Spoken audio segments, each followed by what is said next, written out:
آج کا ناول کا نام ہے یہ جنون منزل عشق ہے اور اس کی مصنفہ ہیں فرحت نشاط مصطفیٰ۔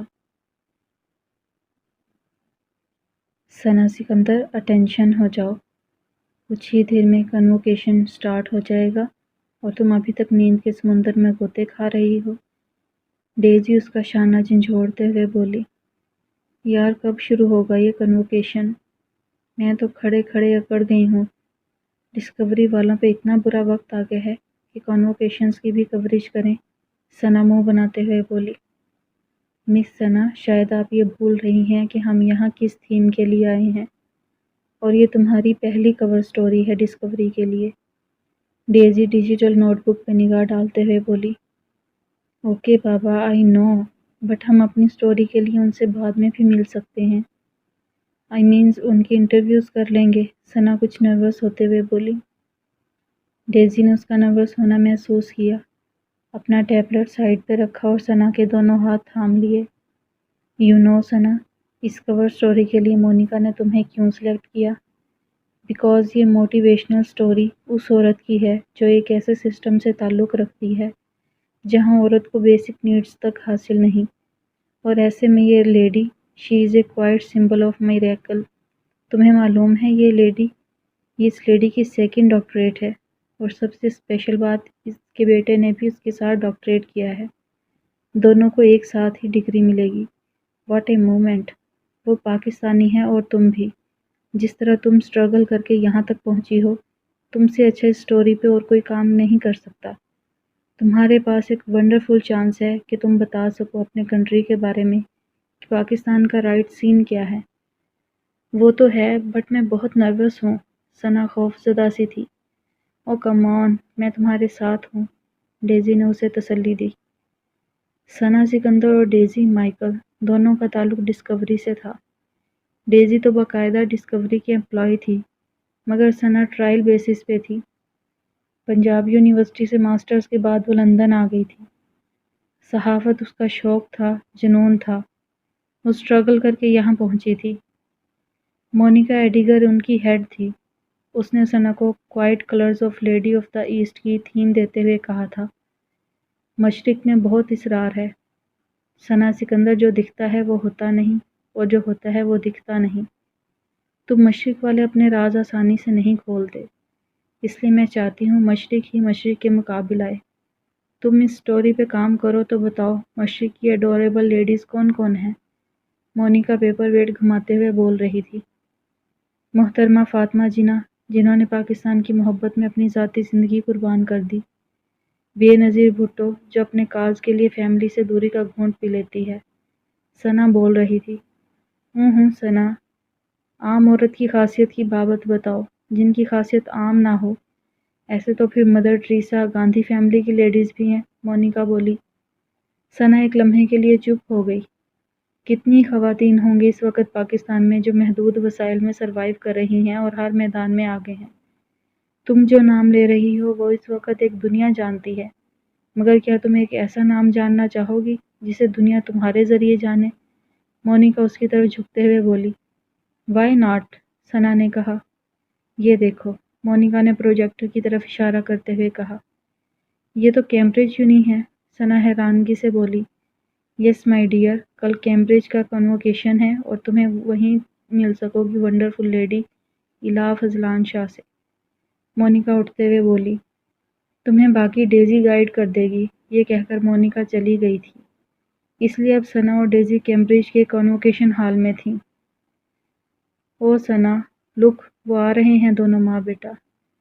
بٹ دیکھو، وہ ڈیشنگ سا مرد بھی ہے، آئی تھنک پوری فیملی ہے، ڈیزی پرجوش سی ہو کے بولی۔ ثنا نے سامنے دیکھا اور میسمرائز سی ہو گئی۔ وہاں بہت لوگ تھے مگر ان تینوں جیسا نہ تھا۔ وہاں الہ فضلان بیچ میں تھی، روایتی کنووکیشن ڈریس پہنے، مشرقی لباس پہنے، سر پہ سرمئی اسکارف باندھے۔ وہ ایک باوقار سی لیڈی تھی۔ اس کے بیٹے نے بھی کنوینشن ڈریس پہن رکھا تھا، براؤن سوٹ پہ، جبکہ الاف کے دائیں طرف گرے سوٹ پہنے، سرمئی میچنگ ٹائی لگائے، ذہانت سے بھرپور شہد رنگ آنکھوں پہ گلاسز لگائے، مردانہ وجاہت کا شاہکار، وہ اپالو جیسا دکھنے والا شاندار شخص الاف کے ہم قدم تھا۔ اس کے انابی لب الاف کی کسی بات پہ مسکرائے تھے اور ثنا نے سوچا تھا کوئی مرد اتنا حسین مسکرا بھی سکتا ہے۔ واؤ یار، یہ ماں بیٹا کم بہن بھائی زیادہ لگ رہے ہیں، اور ہسبینڈ تو دیکھو، یہ ہالی ووڈ میں آ جائے تو سب کی چھٹی ہو جائے۔ ڈیزی نثار ہوتے ہوئے بولی، ہم یہاں الاف لیڈی کو فوکس کرنے آئے ہیں، نہ کہ ان کے شوہر کو ہالی ووڈ میں چانس دلانے۔ اب چلو اپنی سیٹ پہ۔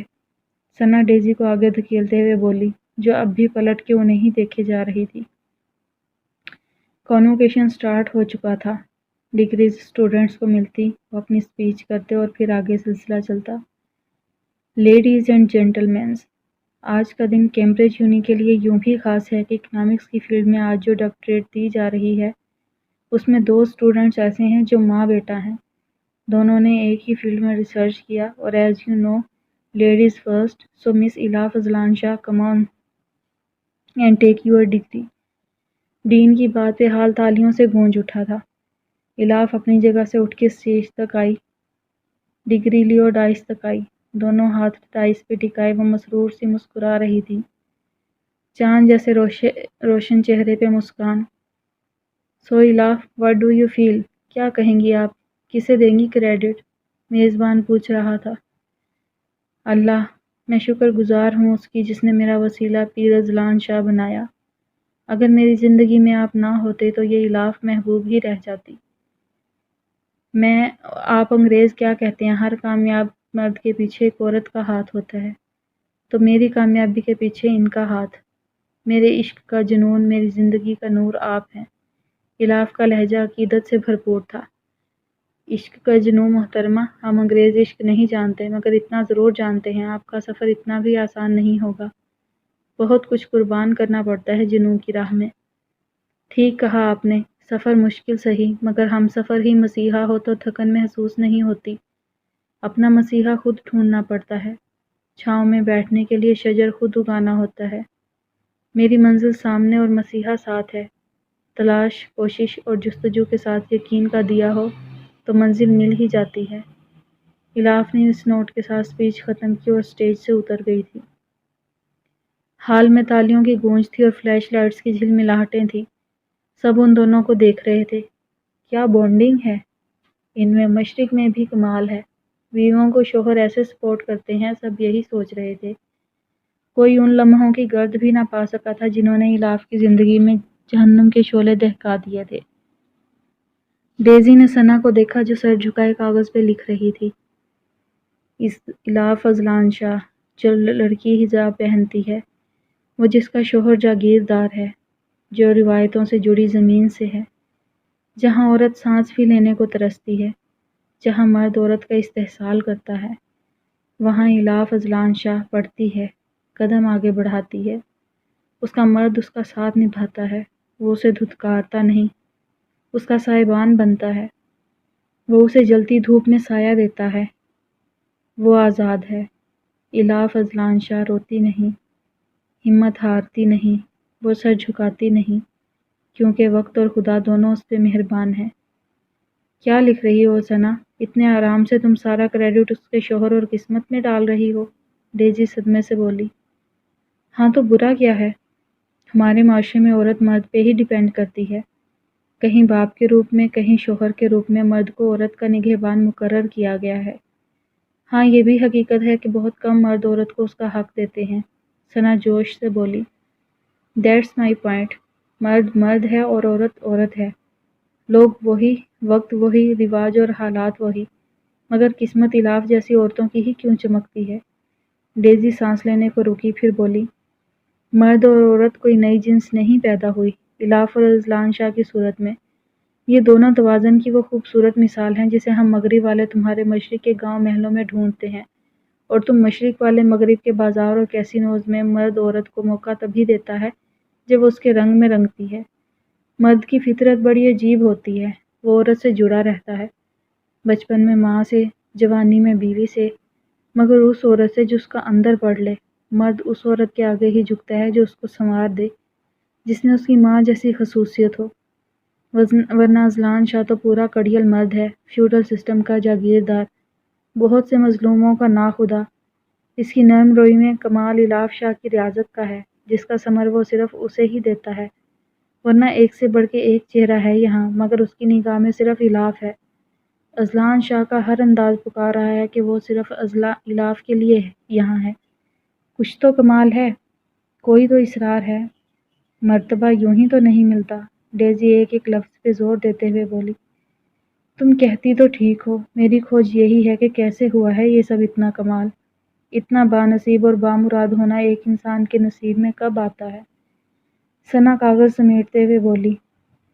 اتنی آسانی سے تم مشرق والے اپنے راز کھول دو تو ہم مغرب والے کھوج ہی کیوں لگائیں؟ یہ لیڈی اذلان نرم حلوہ تو قطعاً نہ ہوں گی، ڈیزی اٹھتے ہوئے بولی۔ ڈونٹ وری، میں بھی مشرق سے ہوں، ہم مشرق والے اپنے راز ایک دوسرے سے سانجھے رکھتے ہیں۔ اب چلو ان کی طرف اس سے پہلے کہ وہ لوگ نکل جائیں۔ ثنا اسے تسلی کے ساتھ ہوشیار کرتے ہوئے بولی۔ او ہاں چلو، ڈیزی نے بولتے ہوئے اس کے ساتھ قدم بڑھا دیے۔ ڈیڈ آج مجھے بڑا افسوس ہو رہا ہے، میں اور مام آج خیر سے ڈاکٹریٹ کر چکے ہیں۔ We have a celebration. آج سے پہلے ہم تینوں ساتھ سیلیبریٹ کرتے تھے، بٹ آج ہمارا ٹرائنگل بریک ہو گیا۔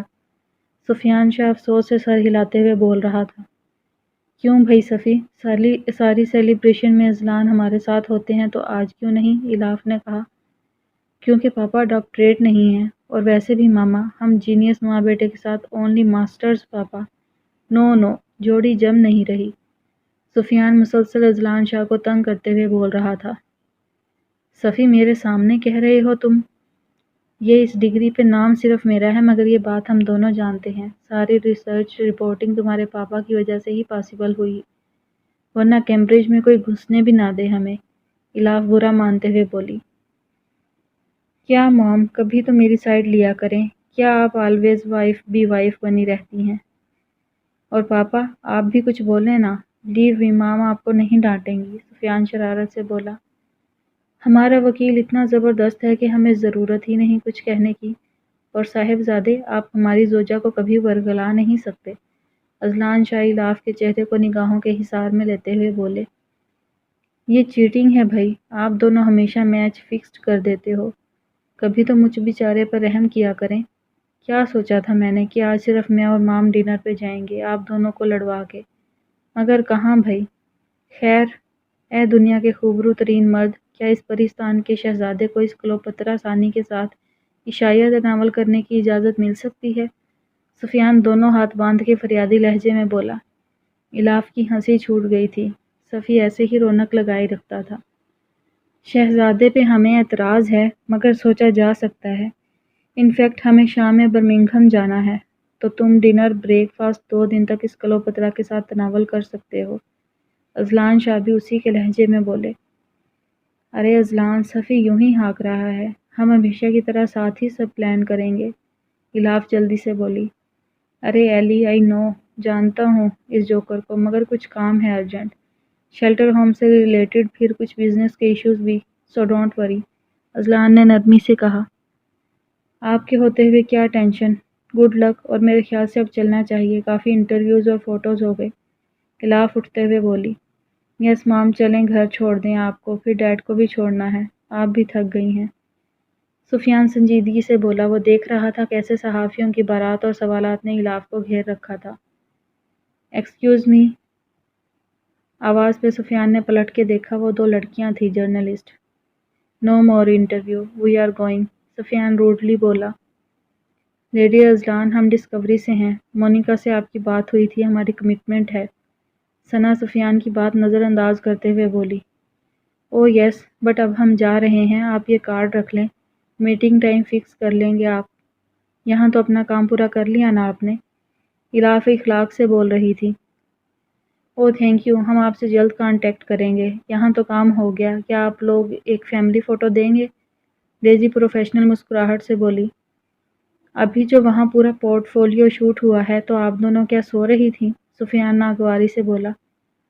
ڈسکوری کا کام کرنے کا طریقہ الگ ہے mister, we are the best. Lady Azlan, can we have photo? Sana چبا چبا کے بولی۔ اوکے، اذلان تنبیہی نگاہوں سے سفیان کو گھورتے ہوئے بولے۔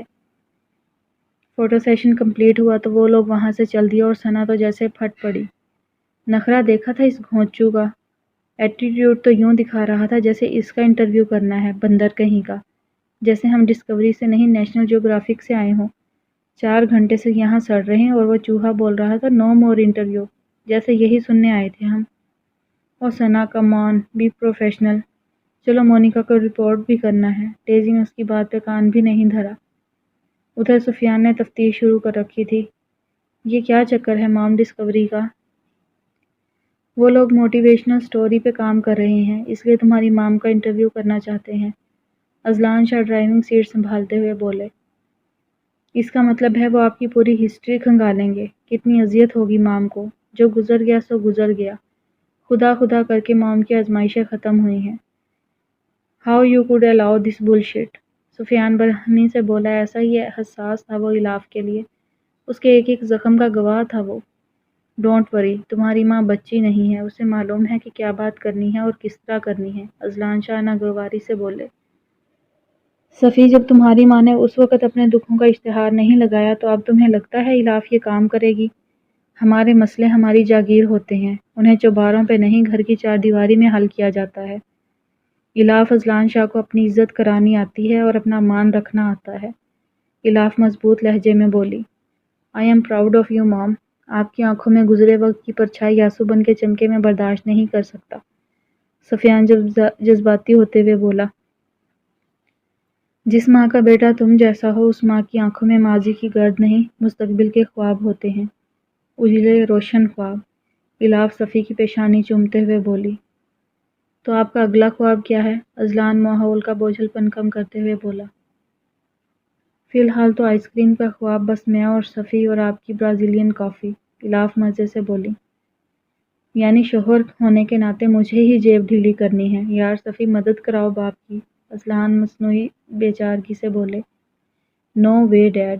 صفی نے ہری جھنڈی دکھائی تو وہ سب ہنس پڑے۔ اذلان شاہ کے فیورٹ کیفے میں اچھی سی ایک ریفریشمنٹ لینے کے بعد وہ سب اب گھر پہنچ چکے تھے۔ الاف آج بہت خوش تھی، آج اس کے ایک اور خواب کو تعبیر ملی تھی۔ سفیان اپنے سیل پہ مگن تھا اور اس کے ہونٹوں پہ وقفے وقفے سے مسکراہٹ کھل رہی تھی۔ کیا بات ہے صفی، آج کچھ زیادہ ہی دانت صاف کر لیے ہیں یا پھر ہماری بہو لائن پہ ہے جو صاحبزادے کے دانت ہی اندر نہیں ہو رہے؟ الاف مسکراتے ہوئے بولی۔ او مام، میں کوئی بابا تھوڑی ہوں جو صرف آپ کے لیے ہنستے ہیں اور دوسروں کے لیے اینگری برڈ بنے رہتے ہیں۔ بیچاری کتنی لڑکیوں کے دل آج بھی ریزہ ریزہ ہو جاتے ہیں۔ ویسے مام، کون سا چلہ کاٹا ہے آپ نے کہ پاپا کو آپ کے سوا کچھ دکھتا ہی نہیں؟ صفی نے الاف کا سوال گول کرتے ہوئے کہا۔ چپ شریف، کوئی ماں سے ایسی باتیں بھی کرتا ہے بھلا؟ یہ تو اذلان کی محبت ہے، ورنہ میں کیا اور میرا کمال کیا؟ الاف انکساری سے بولی۔ واہ مام، آپ کی سادگی پہ ہی تو ڈیڈ فدا ہیں۔ میں ڈیڈ کا بیٹا ضرور ہوں بٹ میری لائف میں کوئی الاف نہیں، اس لیے میں سب کے ساتھ بنا کر رکھتا ہوں۔ مجھ میں اتنی کرٹسی ہے کہ میں کسی کا دل نہ ٹوٹنے دوں۔ صفی تعریفی انداز میں بولا۔ ہاں صفی، جو چلہ میں نے اس برسوں کی رفاقت کے لیے کاٹا ہے، وہ جو درد سہا ہے، واقف تم بھی ہو۔ انتظار کے صحرا میں سفر کے مسافر کا حال تم جانتے ہو۔ اپنے گوہر مقصود کو پانے کے لیے کتنے مصائب کے سمندروں کا سینہ میں نے چیرا ہے، تم گواہ ہو اس سارے سفر نامے کے۔ الاف بیتے لمحوں کی زد میں بولی۔ یہ خوشیوں کے لمحوں میں غموں کی بازگشت کیسے ہر رنگ پھیکا کر دیتی ہے۔ الاف نے سوچا اور ہمیشہ کی طرح خود کو سنبھال لیا۔ اور میرا سوال تو تم نے گول ہی کر دیا، بتا دو کون ہے؟ الاف نے پھر سے پوچھا۔ کم آن، بہو وغیرہ کوئی چکر نہیں ہے، فرینڈز سے چٹ چیٹ چل رہی ہے اور ماہنور اور اساف سر کھا رہے ہیں، سفیان نے اسے تسلی دیتے ہوئے کہا۔ صفی، آئی مس ماہنور اور اساف، الاف نے کہا۔ میں نے تو کہا تھا لے چلتے ہیں دونوں کو، پر آپ نے ہی منع کر دیا۔ وہی ماہنور کہہ رہی ہے کہ بھائی تم زیادہ سگے ہو، ہر جگہ پہنچ جاتے ہو مام اور ڈیڈ کے ساتھ، ہم ہمیشہ پھنس جاتے ہیں۔ سفیان ماہنور کا میسج سناتے ہوئے بولا۔ ماہنور اور اساف سفیان سے چھوٹے تھے اور پاکستان میں تھے۔ کیسے بلا لیتی بھائی، ویسے بھی ان کے ایگزامز سر پر ہیں، پیپر کے بعد ہم جب سڈنی جائیں گے تو لے جائیں گے انہیں۔ الاف سٹڈیز پہ کبھی کمپرومائز نہیں کرتی تھی۔ اذلان، آپ تھک گئے ہوں گے، آرام کر لیں، پھر سفر کرنا ہے آپ نے۔ الاف اذلان سے مخاطب ہوئی جو خاموشی سے ان دونوں کی گفتگو سن رہے تھے۔ تھک تو آپ بھی گئی ہیں مام، یہ پریس والے آپ کو اتنی آسانی سے چین نہیں لینے دیں گے۔ مجھے کوئی خاص تھکن نہیں ہے اذلان، آپ ریسٹ کریں، میں جب تک آپ کا سامان ریڈی کرتی ہوں۔ الاف ان کا ہر کام اپنے ہاتھ سے کرتی تھی۔ اذلان روم میں گئے تو الاف ان کی روانگی کی تیاری کرنے لگی۔ اذلان کا سوٹ کیس، ہولڈ میں رکھنے والا سامان، لیپ ٹاپ اور ان کی فیورٹ 2-3 بکس جو سفر میں اذلان کو پڑھنا پسند تھیں، ان سب کاموں سے فارغ ہونے کے بعد وہ کچن میں چلی آئی تھی۔ اذلان کا سوٹ وہ صبح پریس کر چکی تھی، بس اب کافی ریڈی کرنا باقی تھی۔ سفر پہ جانے سے پہلے وہ الاف کے ہاتھ کی کافی پینا پسند کرتے تھے۔ بقول اذلان کے، یہ کافی کے گھونٹ گھونٹ میں الاف کی محبت، اس کی کیئر مجھے محسوس ہوتی ہے، مجھے ہمیشہ احساس دلاتی ہے کہ میرے ساتھ کسی کی دعا ہے، پرواہ ہے۔ الاف کافی لے کے جب کچن سے باہر آئی تو اذلان ریڈی ہو چکے تھے۔ بلیک شلوار سوٹ پہ گرے واسکٹ پہنے وہ ہمیشہ کی طرح شاندار دکھ رہے تھے۔ سفیان نے اذلان کو دیکھ کے سیٹی نما انداز میں ہونٹ سکیڑے۔ ڈیڈ، آج تو آپ فل لیڈی کلر لگ رہے ہیں، بس آج اس ٹرین کی خیر نہیں جس میں ڈیڈ جا رہے ہیں۔ مام، آپ کی چوائس کا تو میں فین ہوں، پر آپ کو خیال کرنا چاہیے، اگر کوئی ڈیڈ کو انگلش چھپکلی لے اڑی تو۔ سفیان اذلان کو ہمیشہ کی طرح تنگ کرتے ہوئے بولا۔ امپاسبل، الاف پر یقین تھی۔ خدا جانے آپ دونوں کی بانڈنگ کس مٹی سے ہوئی ہے۔ خیر مام، میرے لیے بھی ایک شاندار پوشاک منتخب کر لیں رات کے ڈنر کے لیے، تاکہ ہم بھی کسی حسینہ پہ بجلی گرا سکیں۔ سفیان نے الاف سے ہار مانتے ہوئے کہا۔ کیوں، تم تو آج اپنی مام کے ساتھ ڈنر کرنے والے تھے نا، پھر یہ سب؟ اذلان نے پوچھا۔ ارے اذلان چھوڑیں بھی، روز ہمارے ساتھ ڈنر کرتا ہے، آج اسے فرینڈز کو ٹریٹ دینی ہے، انجوائے کرنا ہے، الاف صفی کو سپورٹ کرتے ہوئے بولی۔ میرے خیال سے اب صفی کی شادی ہو جانی چاہیے، کب تک تم ہماری وائف پہ ڈیپینڈ کرو گے صاحبزادے؟ اذلان بھی اس کے باپ تھے آخر۔ جس دن مام جیسی لڑکی مل گئی نا، اس دن میں آرام سے شادی کر لوں گا ڈیڈ، میں ہر معاملے میں آپ کے برابر رہا ہوں تو اس معاملے بھی پیچھے نہیں رہوں گا، صفی مزے سے بولا۔ تمہاری مام جیسا پیس صرف ایک تھا، اب اگر تمہیں کوئی ملی بھی تو وہ کاپی ہوگی، اوریجنل تو صرف ایک ہے، اذلان شاہ محبت سے بھرپور لہجے میں بولے۔ کوئی مسئلہ نہیں، کاپی ہی صحیح، میں کون سا اذلان شاہ ہوں جسے ہر چیز اوریجنل ملے؟ صفی نے ناک سے مکھی اڑائی۔ او پلیز صفی، اذلان، کیا ہو گیا ہے آپ دونوں کو؟ چلو صفی، تم روم میں چلو، میں آتی ہوں، الاف بلش ہوتے ہوئے بولی۔ واہ مام، بھگا رہی ہیں مجھے تاکہ بابا کو آرام سے سی آف کر سکیں، ہے نا مشرقی عورت؟ سفیان نے اب الاف کو تنگ کیا اور ہنستے ہوئے سیڑھیاں چڑھ گیا۔ Best of luck Azlan and take care, رومال ان کی واسکٹ میں لگاتے ہوئے الاف بولی۔ اور کچھ مادام؟ دونوں ہاتھ سینے پہ باندھے ہوئے اذلان اس کا چہرہ نگاہوں کے حصار میں لیتے ہوئے بولے۔ نہیں، الاف نے نفی میں گردن ہلاتے ہوئے کہا۔ اوکے، خدا کی امان میں، اس کی پیشانی کا بوسہ لیتے ہوئے وہ رخصت ہوئے۔ اذلان کے جانے کے بعد سفیان بھی اسے اپنا خیال رکھنے کی تاکید کرتے ہوئے رخصت ہوا تو الاف بھی ریلیکس ہوتے ہوئے سیل فون لے بیٹھی۔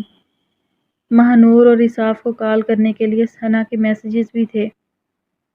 میم، آپ انٹرویو دیں گی نا پلیز، اپنے لائف کے ایکسپیرینس بتائیے گا۔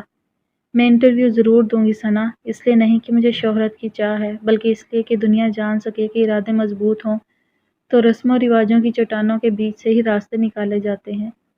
ہر الاف محبوب کی قسمت میں پیر اذلان شاہ ہوتا ہے، مگر اپنے حالات کے لیے ہمیں لڑنا پڑتا ہے، اپنا درد خود ہونا پڑتا ہے، کیونکہ بہترین زندگی جینا عورت کا حق ہے، الاف خود سے بولی۔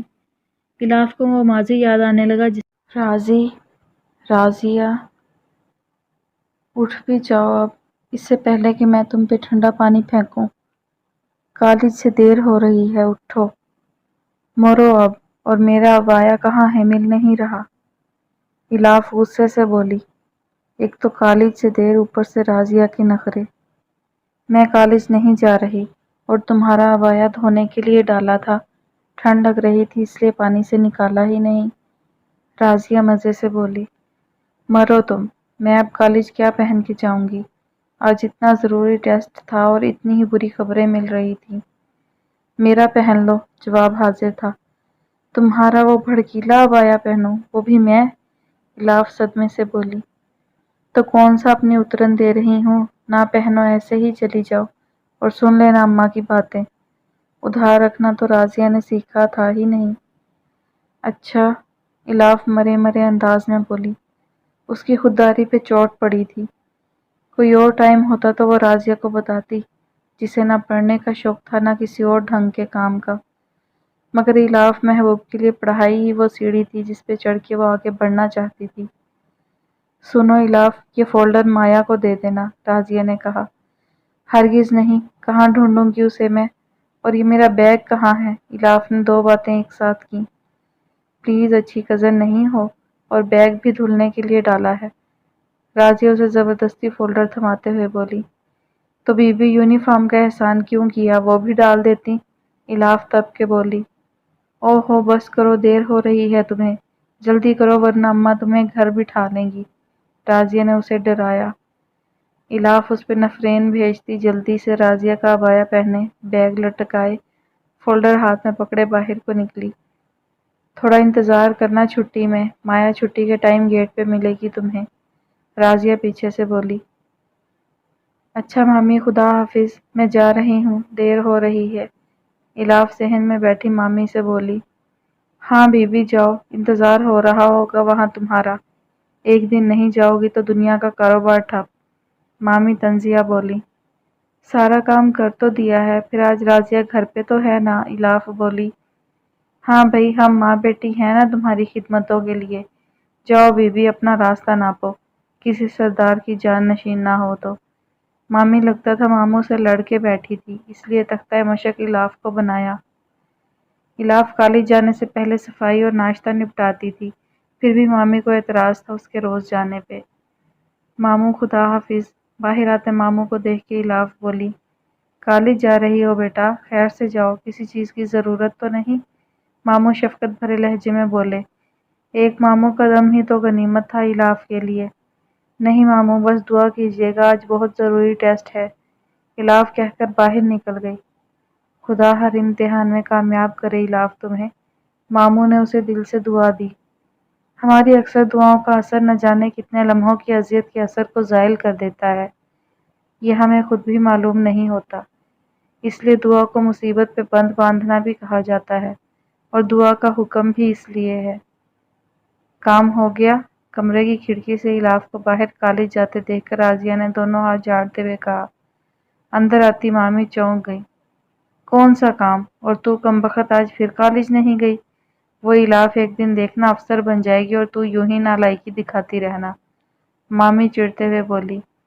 او میری بھولی اماں، خالی کتابیں رٹنے سے کوئی ذہین نہیں ہوتا، اور یہ الاف کوئی افسر نہیں بننے والی، تم بھلے لکھ لو، راضیہ ماں کو ٹھنڈا کرتے ہوئے بولی۔ یہ تجھے کیا وہی آئی ہے کہ وہ موئی الاف افسرنی نہیں بنے گی؟ ارے بڑی اونچی اڑان ہے اپنی ماں کی طرح اس کی، مامی حیرانگی سے بولی، اور جواب میں راضیہ کے لبوں پہ ایک شاعرانہ اور پراسرار مسکراہٹ تھی، کسی کی تباہی اور بربادی کا سوچ کے۔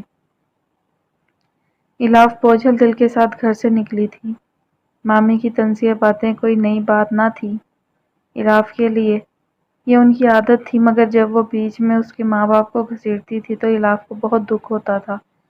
مامی کا بس نہ چلتا تھا اسے گھر سے ہمیشہ کے لیے غائب کر دیں، مگر وہ ماموں کی وجہ سے مجبور تھی۔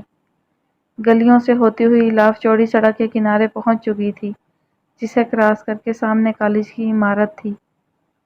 لاہور کی تنگ و تاریک گلیوں میں رہنے والی الاف محبوب کے لیے کالج گوشہ عافیت سے کم نہ تھا۔ کالج میں سارا دن بہت مصروف تھا، ٹیسٹ کے بعد لیکچرز کا ایک نہ ختم ہونے والا سلسلہ تھا۔ الاف ان اسٹوڈنٹس میں سے تھی جو بنک مارنا گناہ تصور کرتے ہیں، اپنی پڑھائی کا خرچہ وہ ٹیوشن پڑھا کے نکالتی تھی۔ وہ سیکنڈ ایئر کامرس کی اسٹوڈنٹ تھی، اکنامکس کی فیلڈ میں نام بنانا اس کا خواب تھا۔ چھٹی ہوئی تو وہ راضیہ کا فولڈر ہاتھ میں لیے مایا کا انتظار کرنے لگی۔ آدھے گھنٹے سے بھی زیادہ وقت ہوا تو الاف کا غصے کے مارے برا حال ہو گیا۔ حد ہوتی ہے غیر ذمہ داری کی، جیسی راضیہ خود ویسی اس کی دوستیں، میں ہی بیوقوف ہوں جو اس کی باتوں میں آ کے اپنا وقت برباد کر رہی ہوں۔ الاف بڑبڑاتی ہوئی گھر کے لیے نکل گئی۔ سنیں بیٹا کی آواز پہ اس نے پلٹ کے دیکھا، پکارنے والی ایک لمبی تڑنگی عورت تھی، جس کے چہرے پہ کرختگی تھی اور صاف لگ رہا تھا وہ زبردستی نرم لہجے میں بول رہی ہے۔ جی بیٹا، یہ سامان اٹھانے میں مدد کر دیں وہ سامنے گلی میں میرا گھر ہے، بہت مہربانی ہوگی۔ وہ عورت ایسی عاجزی سے بولی کہ الاف کو مانتے ہی بنی۔ الاف خود دھان پان سی تھی، جلد ہی تھک جاتی۔ اور کتنا دور ہے آپ کا گھر؟ الاف تھکن محسوس کرتے ہوئے بولی۔ جواب میں اس عورت نے پیچھے پلٹ کے دیکھا اور پلک جھپکتے کے ساتھ ہی الاف کے منہ پہ بھیگا کلوروفارم رکھ دیا۔ تاریکی میں جانے سے پہلے الاف نے دیکھا تھا کہ اسی عورت نے اپنے بازوؤں میں اسے سنبھال لیا تھا۔ الاف کو ہوش آیا تو اس نے اپنے آپ کو گودام نما حال میں پایا، شاید وہ کسی فیکٹری کا گودام تھا۔ الاف چکراتے سر کے ساتھ اٹھ بیٹھی۔ یا اللہ، یہ کیا ہو گیا میرے ساتھ؟ میں نے تو صرف مدد کرنی چاہی تھی۔ الاف دونوں ہاتھوں سے سر تھام کے بیٹھ گئی۔ 2 بجے وہ کالج سے گھر کے لیے نکلی تھی اور اب شام کے 7 بج رہے تھے۔ سردیوں کے دن تو یوں بھی مختصر ہوتے ہیں اور شامیں طویل۔ الاف کو لگا یہ بدنامی کا لمحہ اس کی پوری زندگی پہ محیط ہو جائے گا۔ مامی تو پہلے ہی اتنی باتیں کرتی تھی، آج تو ان کو یقین ہو جائے گا۔ ماموں بھی کیا سوچ رہے ہوں گے؟ مامی تو پہلے ہی اس کی پڑھائی کے خلاف تھی کہ پڑھائی کے بہانے باہر آوارہ گردی ہوتی ہے۔ الاف اس لمحے یہی سوچ رہی تھی۔ کوئی ہے پلیز سامنے آؤ، بات کرو، میں تو جانتی بھی نہیں ہوں کسی کو، میری کوئی دشمنی بھی نہیں۔ پھر یہ سب کیا ہے؟ الاف بے بسی سے چیخ پڑی۔ وہاں کوئی ہوتا تو اس کی بات لازمی سنتا۔ ہائے الاف، آج مامی کے سارے الزام سچ ثابت ہو گئے۔ وہ تو پہلے ہی کہتی تھی کہ اپنی ماں کی طرح یہ بھی کسی کو نظر میں رکھ کے بیٹھی ہوگی۔ الاف روتے روتے خود سے باتیں کرنے لگی۔ الاف کی ماں زرینہ مولوی طفیل کی بیٹی تھی، نہایت نٹ کھٹ زندگی اپنے انداز سے جینے کی قائل۔ وٹے سٹے میں اس کا رشتہ اس کے بھائی منظور کی بیوی کے بھائی سے ہو چکا تھا۔ قادر بخش سے وہ موٹا بڈھا شخص زرینہ کو ایک آنکھ بھی نہ بھاتا تھا۔ اماں، جس دن مجھے اپنے لائق کوئی ملا، میں راوی میں اٹھا کے پھینک دوں گی اس رشتے اور 2 روپے والی انگوٹھی کو۔ زرینہ ہر جھگڑے کے آخر میں ماں کو یہ دھمکی لگاتی تھی۔ اور ایک سہ پہر زرینہ کو اپنا گوہر مقصود مل ہی گیا، محبوب خان کی صورت میں۔ محبوب خان کا تعلق افغانستان سے تھا۔ اندرونی خانہ جنگی نے جہاں افغانستان کو معاشی طور پر تباہ کیا، وہاں کئی گھروں اور خاندانوں کو بھی اجاڑ دیا۔ خاندان کے خاندان مارٹر، گولوں اور بم دھماکوں میں ختم ہو گئے۔ محبوب خان کا خاندان بھی یوں ہی ختم ہو گیا تھا۔ خانہ جنگی سے تنگ آ کر جب اکثر لوگ پاکستان آنے لگے تو محبوب خان بھی انہی قافلوں میں سے ایک کے ساتھ چلا آیا۔ بہت مشکل ہوتا ہے اپنا گھر، اپنے لوگ، اپنی زمین چھوڑنا، اور وہ تو پھر اپنے قبیلے کا ہونے والا سردار تھا۔ سردار کا بیٹا محبوب خان وقت کے چکر میں آ کے اب ایک معمولی مزدور تھا۔ اپنے ساتھ وہ اپنی خاندانی دستار اور لوح اور ڈھیر سارے مسائل کا انبار لایا تھا۔ نہ رہائش تھی، نہ کوئی روزگار۔ سب سے بڑا مسئلہ مقامی زبان سے ناواقفیت تھی۔ مگر وہ محبوب خان تھا، پہاڑوں کا رہنے والا، حوصلہ بھی پہاڑ جیسا تھا۔ یہ کہانی کبھی نہ لکھی جاتی اگر الاف محبوب کے خاندان کی گھٹی میں مصائب کی سختی اور حوصلے کی بلندی نہ ہوتی۔ وہ بھی بس گیا تھا داتا کی نگری میں۔ بجری اینٹیں ڈھوتا وہ مزدوری کرنے لگا۔ منزل چاہے کتنی ہی بلند کیوں نہ ہو، راستے ہمیشہ پیروں کے نیچے ہوتے ہیں۔ دھیرے دھیرے سے زندگی کسی ڈھب پہ آنے لگی تھی۔ وہ اگر چاہتا تو اپنے دیگر ساتھیوں کی طرح مہاجر کیمپ تک ہی محدود رہتا اور امداد کا منتظر رہتا، مگر اس کی غیرت نے یہ گوارا نہ کیا۔ لال خان اس کا ٹھیکیدار تھا، اس کی جوہر شناس نظروں میں وہ جلد ہی آ گیا تھا اور اسے اپنے ساتھ رکھنے لگا۔ محبوب خان کو گھروں کی تعمیر میں بہت دلچسپی تھی۔ وہ دیکھ رہا تھا کیسے بجری اور اینٹوں سے شاندار عمارتیں کھڑی ہو جاتی تھی۔ ایک دن وہ معمول کے مطابق اندرون لاہور کے ایک گھر کی تعمیر میں مصروف تھا۔ وہ گھر زرینہ کی دوست صفیہ کا تھا۔ وہ وہاں آئی ہوئی تھی۔ نی صفیہ، آ گیا تیرے پیو کو اس ڈھانچے کی مرمت کا خیال؟ زرینہ بھٹا چباتے ہوئے بولی۔ وہ دونوں کمرے کی کھڑکی سے باہر کام کرتے ہوئے مزدوروں کو دیکھ رہی تھی۔ ہائے میرے ویر کی شادی ہے، کوئی مخول تھوڑی ہے۔ صفیہ برا مان گئی۔ لے مخول ہی تو ہے، بڑا اچھا لگے گا اس عمر میں پرویز بھرا سہرا باندھتے ہوئے۔ زرینہ نے ہنسی اڑائی۔ ہائے مر جانیے، تیرے اس قادر بخش سے تو اچھا ہے میرا ویر، وہ تو کوئلے کو بھی شرماتا ہے۔ صفیہ نے حساب برابر کیا۔ پرے ہٹ، میرا کہاں سے آیا؟ اس شبِ دیجور کے بچے سے شادی کرتی ہے میری جوتی، زرینہ نے غصے سے کہتے ہوئے بھٹا کھڑکی سے باہر پھینکا جو سامنے کام کرتے محبوب خان کو لگا۔ اس نے سر اٹھایا تو سامنے ہی لڑکیاں تھیں۔ لڑکیاں دیکھ کے اس نے نظر جھکا لی۔ بنا کچھ کہے اس کی ادا پہ تو زرینہ قربان ہی ہو گئی۔ ہوتا بھی کوئی اور تو موقع کا فائدہ اٹھاتا۔ اچھا تو پھر کس سے کرے گی؟ صفیہ نے کہا۔ اس سے، انگلی سے محبوب خان کی طرف اشارہ کیا۔ لگتا ہے گرمی تیرے دماغ کو چڑھ گئی ہے، چل تجھے لسی پلاؤں۔ وہ موآ پٹھان ہے، کیا پتہ شادی شدہ ہو، جس کا اپنا کوئی ٹھکانہ نہیں ہے وہ تجھے کہاں بسائے گا؟ میاں جی کے چوبارے میں ہوش کر۔ صفیہ نے اس کے صحیح لتے لیے۔ پٹھان ہے تو کیا ہوا، ٹھکانہ نہیں ہے تو بن جائے گا، اور میرے لیے کون سا شہزادہ آئے گا؟ وظیفوں پہ پلنے والی زرینہ کے لیے یہی ٹھیک ہے۔ اور شادی کی بات رہی تو ابھی پوچھتی ہوں اس سے۔ زرینہ حقیقت پسندی سے بولی اور باہر چلی گئی۔ بات سنو، کیا نام ہے تمہارا؟ زرینہ نے پوچھا۔ محبوب خان ہے، وہ حیرانگی سے بولا۔ شادی ہو گئی تمہاری؟ زرینہ نے پھر پوچھا۔ نہیں، شرماتے ہوئے اس نے جواب دیا۔ پہلا موقع تھا کہ کسی لڑکی نے اس سے بات کی تھی۔ اچھا، مجھ سے شادی کرو گے؟ زرینہ نے بم پھوڑا۔ بیچارہ محبوب خان حیرانگی سے اسے دیکھ کے رہ گیا۔ پہلے تو محبوب خان تحیر کے مارے کچھ بول ہی نہ سکا، اور بعد میں جب بولا تو لہجہ پتھر پھاڑ تھا۔ آج تک یہ سوال کسی لڑکے نے نہ کیا تھا، کجا لڑکی منہ پھاڑ کے پوچھ رہی تھی۔ کیسا بات کرتا ہے تم، شرم نہیں آتا؟ صفیہ خود بھی حیران تھی زرینہ کی جرأت پہ۔ وہ جتنی مرضی منہ پھٹ سہی، کم از کم اس طرح یوں منہ پھاڑ کے شادی کا تو نہ کہتی، وہ بھی ایک ایسے آدمی سے جس سے نہ جان نہ پہچان۔ پر زرینہ بھی کیا کرتی؟ اماں ابا اس کی شادی کے دن باندھنے ہی والے تھے۔ قادر بخش کی طرف سے اصرار بڑھتا جا رہا تھا۔ آتی ہے شرم، مگر ایسی شرم کو آگ لگانی ہے خان جو میری عزت ہی برقرار نہ رکھ سکے۔ زرینہ تڑ سے بولی۔ کیا مطلب؟ محبوب خان کو وہ کوئی عجوبہ ہی لگ رہی تھی۔ میرے گھر والے بچپن سے میرا رشتہ وٹے میں بھابھی کے بھائی سے کر چکے ہیں، جس کی رنگت کوئلے جیسی۔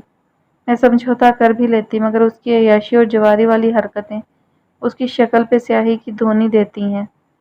عورت کی زندگی میں ایک ہی مرد ہوتا ہے تو اتنا اختیار تو ہونا چاہیے خان عورت کو کہ وہ اس مرد کا انتخاب کرے جو اس کی حفاظت کرے۔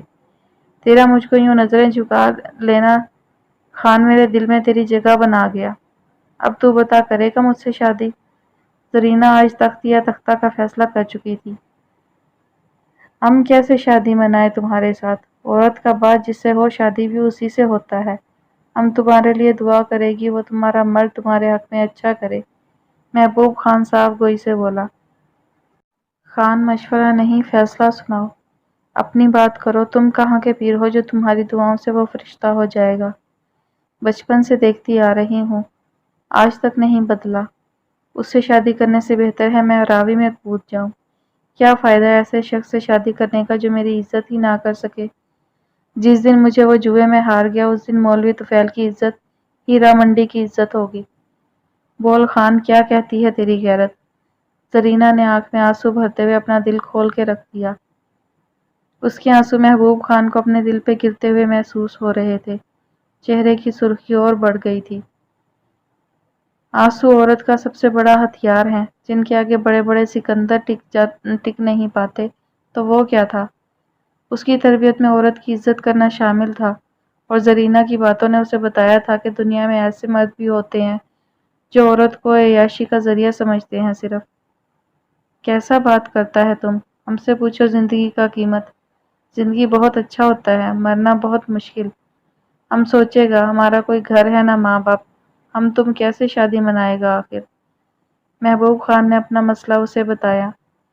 گھر گھر والوں سے بنتا ہے خان، ایک بار تو زرینہ کو اپنا لے، ہم دونوں کا وقت بدل جائے گا، گھر بھی بن جائے گا، اور رہ گیا تمہارے ماں باپ کا مسئلہ تو لال خان ہے نا، تم اس کو لے آنا ابا کے پاس۔ پورے بھاٹی گیٹ میں زرینہ کے ٹکر کی لڑکی تجھے نہیں ملے گی، نہ شکل میں نہ ہنر میں۔ زرینہ کجری آنکھیں اس کی سبز آنکھوں میں گاڑتے ہوئے بولی۔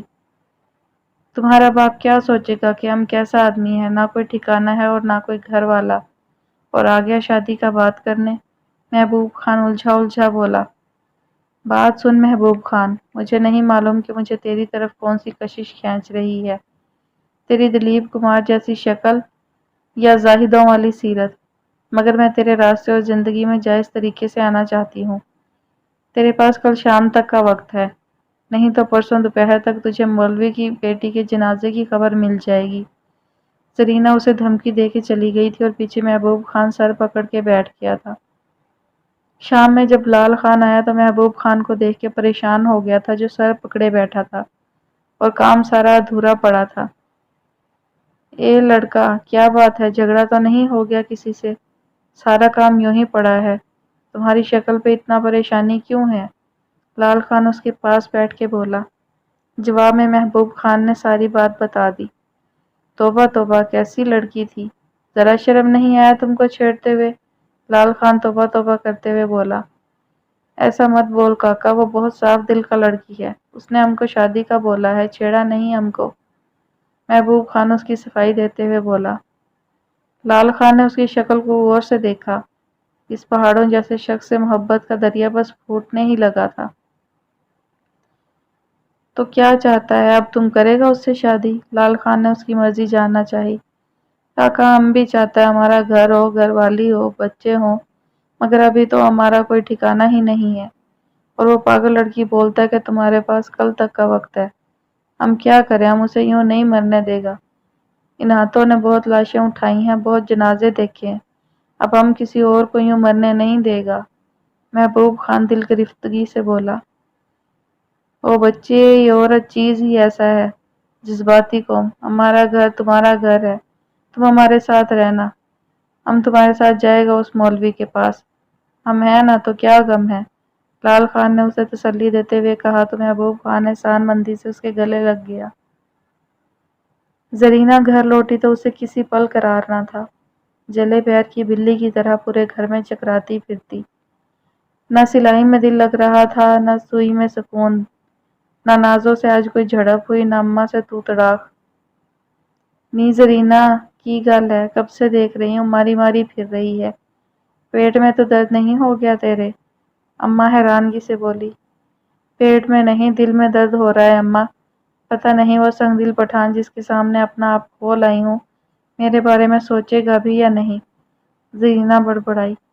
ہیں، کیا بول رہی ہے؟ اماں کے پلے کچھ نہ پڑا تو پوچھ بیٹھی۔ کچھ نہیں اماں، مغز نہ کھا، سر میں درد ہے میرے۔ زرینہ نے اماں سے کچھ تو کہنا ہی تھا، ورنہ اماں نے تو جان ہی کھا لینی تھی، آخر کوئی اکلوتی بیٹی تھی اماں کی۔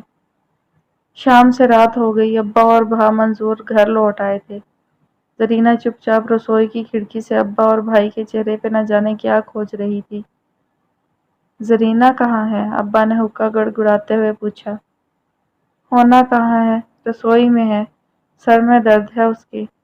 نی زرینہ، تیرا پیو بلا رہا ہے، اماں نے دونوں کو ایک ساتھ نپٹایا۔ کیا بات ہے ابا؟ زرینہ ہلکی آواز میں ابا کا چہرہ کھوجتے ہوئے بولی۔ بیچ چوراہے پہ ہماری عزت لٹکا کے پوچھتی ہے کہ کیا بات ہے؟ کون ہے یہ محبوب خان؟ آج آیا تھا عشاء کے بعد میرے پاس تیرا رشتہ مانگنے، وہ بھوکا کنگلا آدمی، ابا حقہ پٹکتے ہوئے بولے۔ نازو بھابھی اور اماں ایک دوسرے کو دیکھ کے رہ گئیں، بھا منظور کا جھکا ہوا سر اور جھک گیا تھا، اور زرینہ کی جان میں جان آ گئی تھی، آخر خان نے اس کی لاج رکھ لی تھی۔ ابا ایسا بھی کیا کر دیا؟ رشتہ مانگنا کوئی جرم نہیں ہے، اور جس گھر میں بیری ہو پتھر تو آتے ہیں۔ تو ہاں بول دے ابا اسے، شادی تو میں اسی سے کروں گی۔ رہا کنگلا ہونے کا سوال، تو تیری کون سی ملیں چل رہی ہیں ابا، وظیفوں پہ تو پال کے ہمیں جوان کیا ہے، اور یہ بھا منظور اوقاف میں معمولی سا ورکر، اور وہ قادر بھٹے والا جس کی ساری کمائی ہیرا منڈی میں اڑتی ہے، کون سے خیالوں میں ہو ابا؟ زرینہ نے سارا کچا چٹھا کھول کے رکھ دیا تھا۔ ہائے مر جانیے بے شرم، کیسے منہ پھاڑ کے میرے بھائی پہ الزام لگا رہی، تیرے اپنے دیدوں کا پانی مر گیا ہے تو میرے بھائی کو کیوں بدنام کر رہی؟ تیری شادی میرے بھائی سے ہی ہوگی، نہیں تو میں بھی نہیں بسوں گی، کان کھول کے سن لو۔ نازوں کے تو تلووں پہ لگی اور سر پہ بجھی۔ نہ بس تجھ سے شادی کر کے کون سا ویر سکھی ہے، کینچی کی طرح تو سارا دن چلتی ہے زبان تیری۔ جا چلی جا واپس اگر تجھے کوئی رکھے گا وہاں، زرینہ ناک پہ سے مکھی اڑاتے ہوئے بولی۔ بکواس نہ کر زرینہ، قادر سے ہی تیری شادی ہوگی ورنہ میں تجھے اپنے ہاتھوں سے زہر دے دوں گا، ابا چیخا۔ نہیں ابا، یہ تکلف تم نہ کرنا، میں خود ہی کر لوں گی یہ کام، 4 لوگوں کو گواہ بنا کے کروں گی اگر میری شادی محبوب خان سے نہ ہوئی، زرینہ بے خوفی سے بولی۔ قدرت اگر اسے موقع دے رہی تھی تو وہ گنوانا نہیں چاہتی تھی۔ کیڑے پڑیں گے تجھے زرینہ، وہ بھی نہیں بسائے گا تجھے جب پتہ چلیں گی کرتوت۔ سارے بھاٹی گیٹ کو بتاؤں گی تیری حرکتیں، کہیں منہ نہیں دکھا سکے گی تو، نازو نے دھمکی لگائی۔ خبردار یہ بات اگر گھر سے باہر نکلی تو وہ تیرا اس گھر میں آخری دن ہوگا، چلی جانا اپنے اس عیاش بھائی کے پاس، منظور نے اسے دھمکی دی۔ نازو سن سی ہو گئی تھی، اتنی بڑی بات کہہ دی تھی منظور نے اسے۔ ہاں ہاں، اس فساد کی جڑ کو کچھ نہ بولو، مجھے ہی رگے دو، نازو اٹھ کے کمرے میں چلی گئی۔ ابا بول، تیرا کیا فیصلہ ہے اب؟ ہاں، منظور نے ابا سے پوچھا۔ کیسا فیصلہ کروں، سب کچھ تو طے کر کے بیٹھی ہے یہ، ابا بے بسی سے بولا۔ ابا قادر سے تو بہتر ہے وہ، تو ہاں کر دے باقی اس کا نصیب، بھا منظور سنجیدگی سے بولا۔ لوگ کیا کہیں گے، 2 کوڑی کی عزت بھی نہیں رہے گی میری، ابا نے کہا۔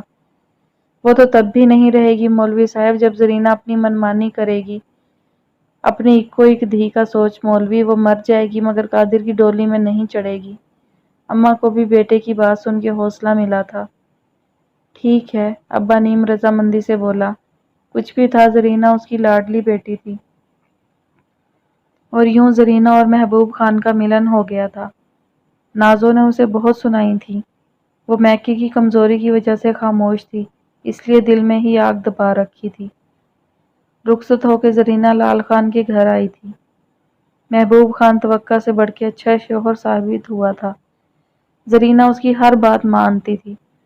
ڈھنگ سے دوپٹہ نہ پہننے والی زرینہ اب خوش خوش بائیں میں گھومتی تھی، وہ سلائی کر کے اس کا ہاتھ بٹاتی تھی۔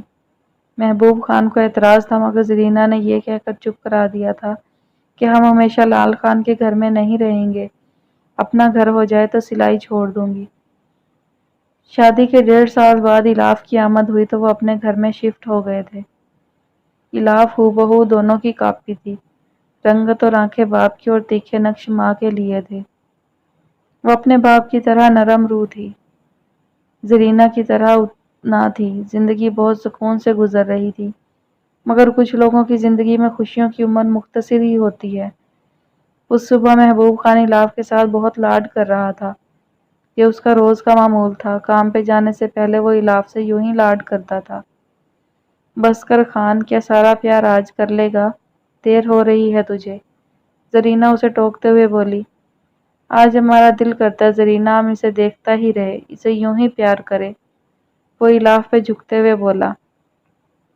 اچھا اچھا بس اب جا، لال خان انتظار کر رہا ہوگا، ایسے انتظار نہیں کراتے، زرینہ اسے اٹھاتے ہوئے بولی۔ اپنا خیال رکھنا اور الاف کا بھی بہت خیال رکھنا، وہ جاتے جاتے بھی اسے مڑ مڑ کے دیکھ رہا تھا۔ محبوب کے جانے کے بعد زرینہ معمول کے کاموں میں مصروف ہو گئی تھی جب دروازہ بجا۔ ہائے، اس وقت کون آ گیا، لگتا ہے آج اس کے بیوہ کو گھر بہت یاد آ رہا ہے، زرینہ بولتے ہوئے اٹھی۔ گیٹ کھول کے دیکھا تو سامنے کا منظر ہوش اڑانے کو کافی تھا، لال خان اور 2 آدمی محبوب خان کا بے جان لاشا اٹھائے ہوئے تھے۔ زرینہ ڈھہ سی گئی، یہ کیا ہو گیا تھا؟ اونچی چھت سے گرنے کی وجہ سے مر گیا تھا بیچارہ، لال خان نے اسے بتایا۔ پل بھر میں گھر ماتم کدہ بن گیا تھا، زرینہ کو غش پہ غش آ رہے تھے۔ بس 1.5 سال کا ساتھ، وہ زندگی کو چاہنے والا محبوب خان یوں بیچ راستے میں گم ہو گیا تھا۔ زرینہ عدت کے بعد گھر واپس آ گئی تھی، اب وہ صرف الاف کے لیے جینا چاہتی تھی۔ نازو نے خوب دل کی بھڑاس نکالی تھی مگر زرینہ کی تو زبان ہی محبوب خان کے ساتھ دفن ہو گئی تھی، وہ چپ چاپ سلائی کیے جاتی یا الاف کے لاڈ اٹھاتی تھی۔ نازو کی بھی ایک بیٹی تھی، راضیہ۔ یوں وقت آگے بڑھ رہا تھا، اماں ابا اس کی جتنی دل جوئی کرتے، زرینہ تب بھی چپ رہتی، بس الاف کی باتوں پہ ہنس پڑتی اور پھر رو پڑتی۔ اور الاف ایسی بدقسمت کے باپ کو کھونے کے 1 سال بعد ماں کو بھی کھو دیا۔ زرینہ کا دکھ ٹی بی کی شکل میں اسے کھا گیا اور وہ بھی الاف کو چھوڑ کے چلی گئی۔ نازو نے اسے سبز قدم کہا تھا، منحوس کہا کہ جو پہلے باپ کو اور پھر ماں کو کھا گئی تھی۔ اب نانا نانی ہی اس کے غم گسار تھے، مگر کب تک؟ وقت کے ساتھ ساتھ ان کا بھی بلاوا آ گیا اور 11 سال کی عمر کو پہنچنے تک وہ ان سے بھی محروم ہو گئی تھی۔ مامی کے لیے میدان صاف تھا اب، وہ کھل کے بولتی تھی، الاف کے اگلے پچھلوں کو خوب رگیدتی تھی اور الاف یہ تانے سن سن کے اپنے خول میں مزید سمٹ گئی۔ وہ صرف پڑھائی سے مطلب رکھتی، گھر کے کام خاموشی سے کرتی تھی۔ ماموں کا دم اس کے لیے غنیمت تھا۔ راضیہ کا موڈ ہوتا تو منہ لگا لیتی، نہیں تو اپنے حال میں مست رہتی۔ راضیہ کے بعد سلیم، گڈو اور انجی بھی تھے جو اسے سارا دن نچا کے رکھتے۔ مامی کا کھوٹا مضبوط تھا، قادر بخش 2 بیویاں بھگتا چکا تھا اور اب تیسری کی تلاش میں تھا۔ وہ جب بھی گھر آتا الاف ادھر ادھر ہو جاتی، اس کی سرخ آنکھوں سے الاف کو خوف آتا تھا۔ وہ اپنا کردار مضبوط رکھتی تھی، غلط بات اسے گوارا نہ تھی۔ اس نے پرانا لباس پہنا تھا مگر کسی کی اترن نہیں۔ وہ معمولی چیزیں استعمال کرتی تھی مگر بڑھتی ہوئی نہیں۔ یہ اس کے خون کا اثر تھا۔ ساری زندگی اپنے آپ کو سیت کے رکھنے والی الاف محبوب کو وہ پٹکنی دی تھی کہ وہ ششدر رہ گئی تھی۔ بیٹھے بٹھائے بدنامی کا داغ لگ گیا تھا جسے کوئی آب حیات نہیں دھو سکتا تھا۔ جیسے جیسے وقت آگے کو بڑھ رہا تھا الاف کا دم نکل رہا تھا۔ اس گودام نما حال میں نہ کوئی بندہ تھا اور نہ کوئی اس کی ذات۔ وہ چیخ چیخ کے تھک چکی تھی، اے میرے مالک مجھ پہ رحم کر، مجھ پہ اس آزمائش کا سایہ ختم کر دے، میں کہاں جاؤں گی؟ میرا واحد ٹھکانہ ماموں کا گھر ہے، اے میرے مالک اس سے پہلے کہ یہ ڈھلتی رات کے سائے میری روح میں اتر جائیں، کوئی سبیل کر دے، میرے مالک اس بندی پہ رحم کر۔ الاف محو مناجات تھی، وہاں بھلے کوئی اس کی پکار نہ سننے والا تھا مگر ایک ہستی ہے جو پاتال سے نکلی ہوئی پکار بھی سنتی ہے، کیونکہ وہ ہماری شہرگ سے بھی قریب ہے۔ جی سائیں سونا، کام ہو گیا ہے جیسا آپ نے کہا تھا، بس آپ کا انتظار ہے۔ بخشو موبائل پہ بات کرتے ہوئے بولا، ارے بابا کرنے دو انتظار، آخر ہم نے بھی تو بہت کیا ہے انتظار، کچھ بدلہ ہم بھی اتاریں گے بلکہ سود سمیت۔ اس سالی سے آ رہا ہوں ملنے، خرم شاہ کے ایک ایک لفظ میں تنفر تھا۔ رابطہ منقطع کر کے وہ اپنی بلیک پراڈو کی جانب بڑھ چکا تھا، کسی کی نصیب کی سیاہی بڑھانے۔ کیا بات ہے دادشاہ، کیوں اس وقت آئے ہو؟ پیر ازلان شاہ گھڑی میں وقت دیکھتے ہوئے بولا۔ سونا سائیں، مجھے معلوم ہے آپ ابھی جاگیر سے لوٹے ہو، مگر کیا کروں بات ہی کچھ ایسی ہے، دادشاہ ادب سے بولا۔ ہاں ہاں کہو، ازلان نے اس کی ہمت بڑھائی۔ شاہ جی، وہ جو فیکٹری کے لیے خام مال جاتا ہے اس کی فراہمی اب تک نہیں ہوئی۔ کیوں؟ جاگیر سے تو کب کی لوڈنگ آ چکی ہے فصل کی، ازلان شاہ سوالیہ نظروں سے دیکھتے ہوئے بولا۔ شاہ جی آ تو گئی ہے مگر آپ کی اجازت نہیں لی تھی، اب اگر انہیں فوری سپلائی نہ ملی تو بیچارے مزدوروں کا کیا ہوگا؟ 4 دن سے کام بند ہے، ان کی تو روزی روٹی پہ لات لگ جائے گی۔ دادشاہ ساری تفصیل سناتے ہوئے بولا، گھاس تو نہیں کھا گئے ہو بابا، جب فصل مل گئی تھی تو سپلائی کیوں نہ کی؟ اب چلو اسی وقت سپلائی کروائیں ہم۔ بابا تھوڑا مزدوروں کا بھی سوچو، بتا دو ان لوگوں کو مال پہنچنے والا ہے، وہ کام کی تیاری کریں۔ ازلان شاہ بولتے بولتے باہر کی جانب قدم بڑھا چکا تھا۔ وہ اصولوں پہ پٹنے والا آدمی اتنی بڑی کوتاہی کیسے نظر انداز کر دیتا؟ اس کی ایک اجازت نظر کرم کے طفیل نہ جانے کتنے گھروں کے چولہے جلنے کا وسیلہ تھا۔ وہ خدا نے اسے وسیلہ بنایا تھا، رکاوٹ نہیں۔ شاہ سائیں آپ آرام کرو، ہم ہیں نا۔ دادشاہ کو اس کی تھکن کا احساس بھی تھا۔ ارے تم لوگوں سے اگر کچھ ہونا ہوتا تو پہلے ہی کر لیتے، چلو اب جلدی، اس سے پہلے کہ ہم گنے کی فصل زہر ہو جائے۔ ازلان شاہ نے اسے جھاڑ پلائی تو دادشاہ تیزی سے اس کے ہم قدم ہو کے گاڑی میں جا بیٹھا۔ آخر کو سوال مزدوروں کا تھا اور شاید ایک مزدور کی بیٹی کا بھی۔ ویلکم ویلکم مائی سویٹ بٹر فلائی، آخر کو تم ہم تک پہنچ ہی گئیں۔ گو کہ جگہ کچھ شایان شان نہیں ہمارے، مگر تمہارے لائق یہ یقیناً ہے۔ تمہیں کیا لگا تھا پیر خرم شاہ سے پنگا لینا اتنا آسان ہے؟ اس اجنبی آواز پہ الاف نے جھٹکے سے سر اٹھا کے حیرانگی سے دیکھا تھا۔ کون تھا وہ جسے اس نے آج تک دیکھا ہی نہ تھا اور وہ شناسائی کے دعوے کر رہا تھا؟ اور پیر خرم شاہ کے قدم بھی جھٹکے سے رک گئے تھے۔ کون ہو تم؟ وہ حیرانی سے بولا۔ یہ سوال تو مجھے تم سے کرنا چاہیے۔ کون ہو تم؟ کیا چاہتے ہو؟ کیوں لائے ہو تم مجھے یہاں؟ آخر میرا قصور کیا ہے؟ الاف چٹک کے بولی۔ بخشو، خرم نے دھاڑتے ہوئے اپنے وفادار کو آواز دی۔ جی شاہ جی۔ کون ہے یہ؟ کس کو اٹھا کے لے آئے ہو؟ یہ راضیہ تو نہیں ہے؟ خرم شاہ غصے سے پاگل ہو رہا تھا اور الاف سن ہو کے رہ گئی۔ تو یہ سارا فساد راضیہ کا لایا ہوا تھا، اور یہ تو ہمیشہ ہوتا آیا تھا۔ راضیہ کا پھیلایا ہوا گند اسے ہی صاف کرنا پڑتا تھا۔ سائیں، آپ نے جو نشانیاں بتائی تھیں اور پھر اس کے گتے پہ بھی راضیہ لکھا ہوا تھا، اب نقاب میں کون ہے کیا پتہ لگتا ہے؟ بخشو منمنایا۔ الاف کو سارا چکر اب سمجھ آ رہا تھا۔ راضیہ کا اس کا بیگ عبایا یوں پانی میں ڈال دینا، کالج سے غائب ہو جانا، اپنا فولڈر جو وہ ہمیشہ کالج لے کے جاتی تھی الاف کو دینا، کیا پلاننگ کی تھی راضیہ نے؟ الاف کو اچھی طرح معلوم تھا راضیہ کی سرگرمیوں کے بارے میں، اور جب سے اس کے پاس موبائل آیا تھا تب سے تو اس کے اور پر نکل آئے تھے۔ لڑکوں سے دوستی اور اپنے گروپ کے ساتھ بنک مار کے شالامار باغ جا کے فلرٹ کرنا راضیہ کو بے حد مرغوب تھا۔ الاف دبے لفظوں میں اگر کچھ کہتی بھی تو راضیہ ناک پہ سے مکھی اڑا دیتی تھی، اور مامی جو الاف کو آوارگی کے شاہانہ خطابات دیتی تھی ان پہ اگر کوئی پورا اترتا تھا تو بلا شبہ راضیہ ہی تھی۔ مولوی طفیل کی پوتی کیا خوب ان کا نام روشن کر رہی تھی۔ الاف کو ساری خبریں تھیں، اور پھر بھی وہ بے خبر رہ گئی۔ اپنی آنکھ سے راضیہ نے الاف کا وجود بھسم کر دیا تھا۔ جاہل ہو تم سب! وہ 2 ٹکے کی لڑکی پیر خرم شاہ کو ایک بار پھر دھول چٹا گئی۔ میں اسے چھوڑوں گا نہیں، مگر اس کا کیا کروں؟ انگلی سے خرم نے الاف کی طرف اشارہ کیا۔ دیکھو مجھے جانے دو، بلکہ گھر چھوڑاؤ پلیز۔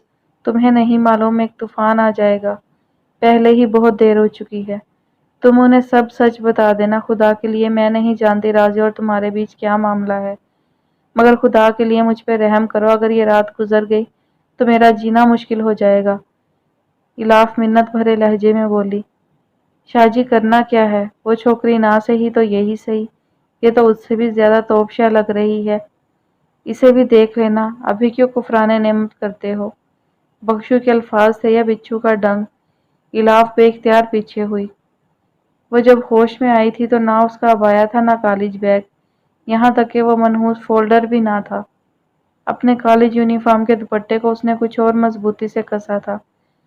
دیکھو پلیز اس کی بکواس پہ دھیان نہ دو، یہ اچھی بات نہیں ہے، ایسی باتیں شریف آدمیوں کو زیب نہیں دیتی، اور پھر میں تو تمہیں جانتی بھی نہیں، میں نے کچھ بھی نہیں بگاڑا تمہارا۔ الاف روحانسی ہوتے ہوئے اسے بہلا رہی تھی۔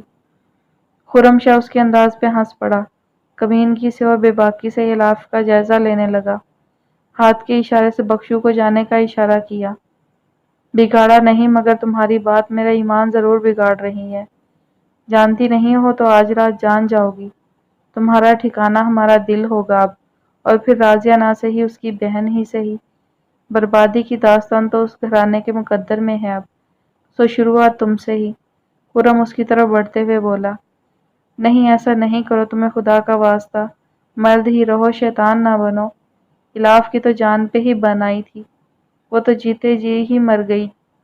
آج تو لگتا تھا مامی کے سارے الزام سود سمیت سچے ہو جائیں گے۔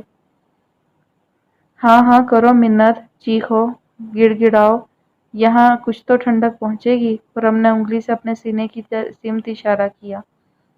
وہ اونچے شملے والوں کا بے تحاشا دولت میں پلنے والا نوجوان تھا، جس کی ابھی مسیں بھیگ رہی تھی، مگر وہ بد عادات نے اس کے اونچے شملے پہ سیاہ داغ لگا دیے تھے۔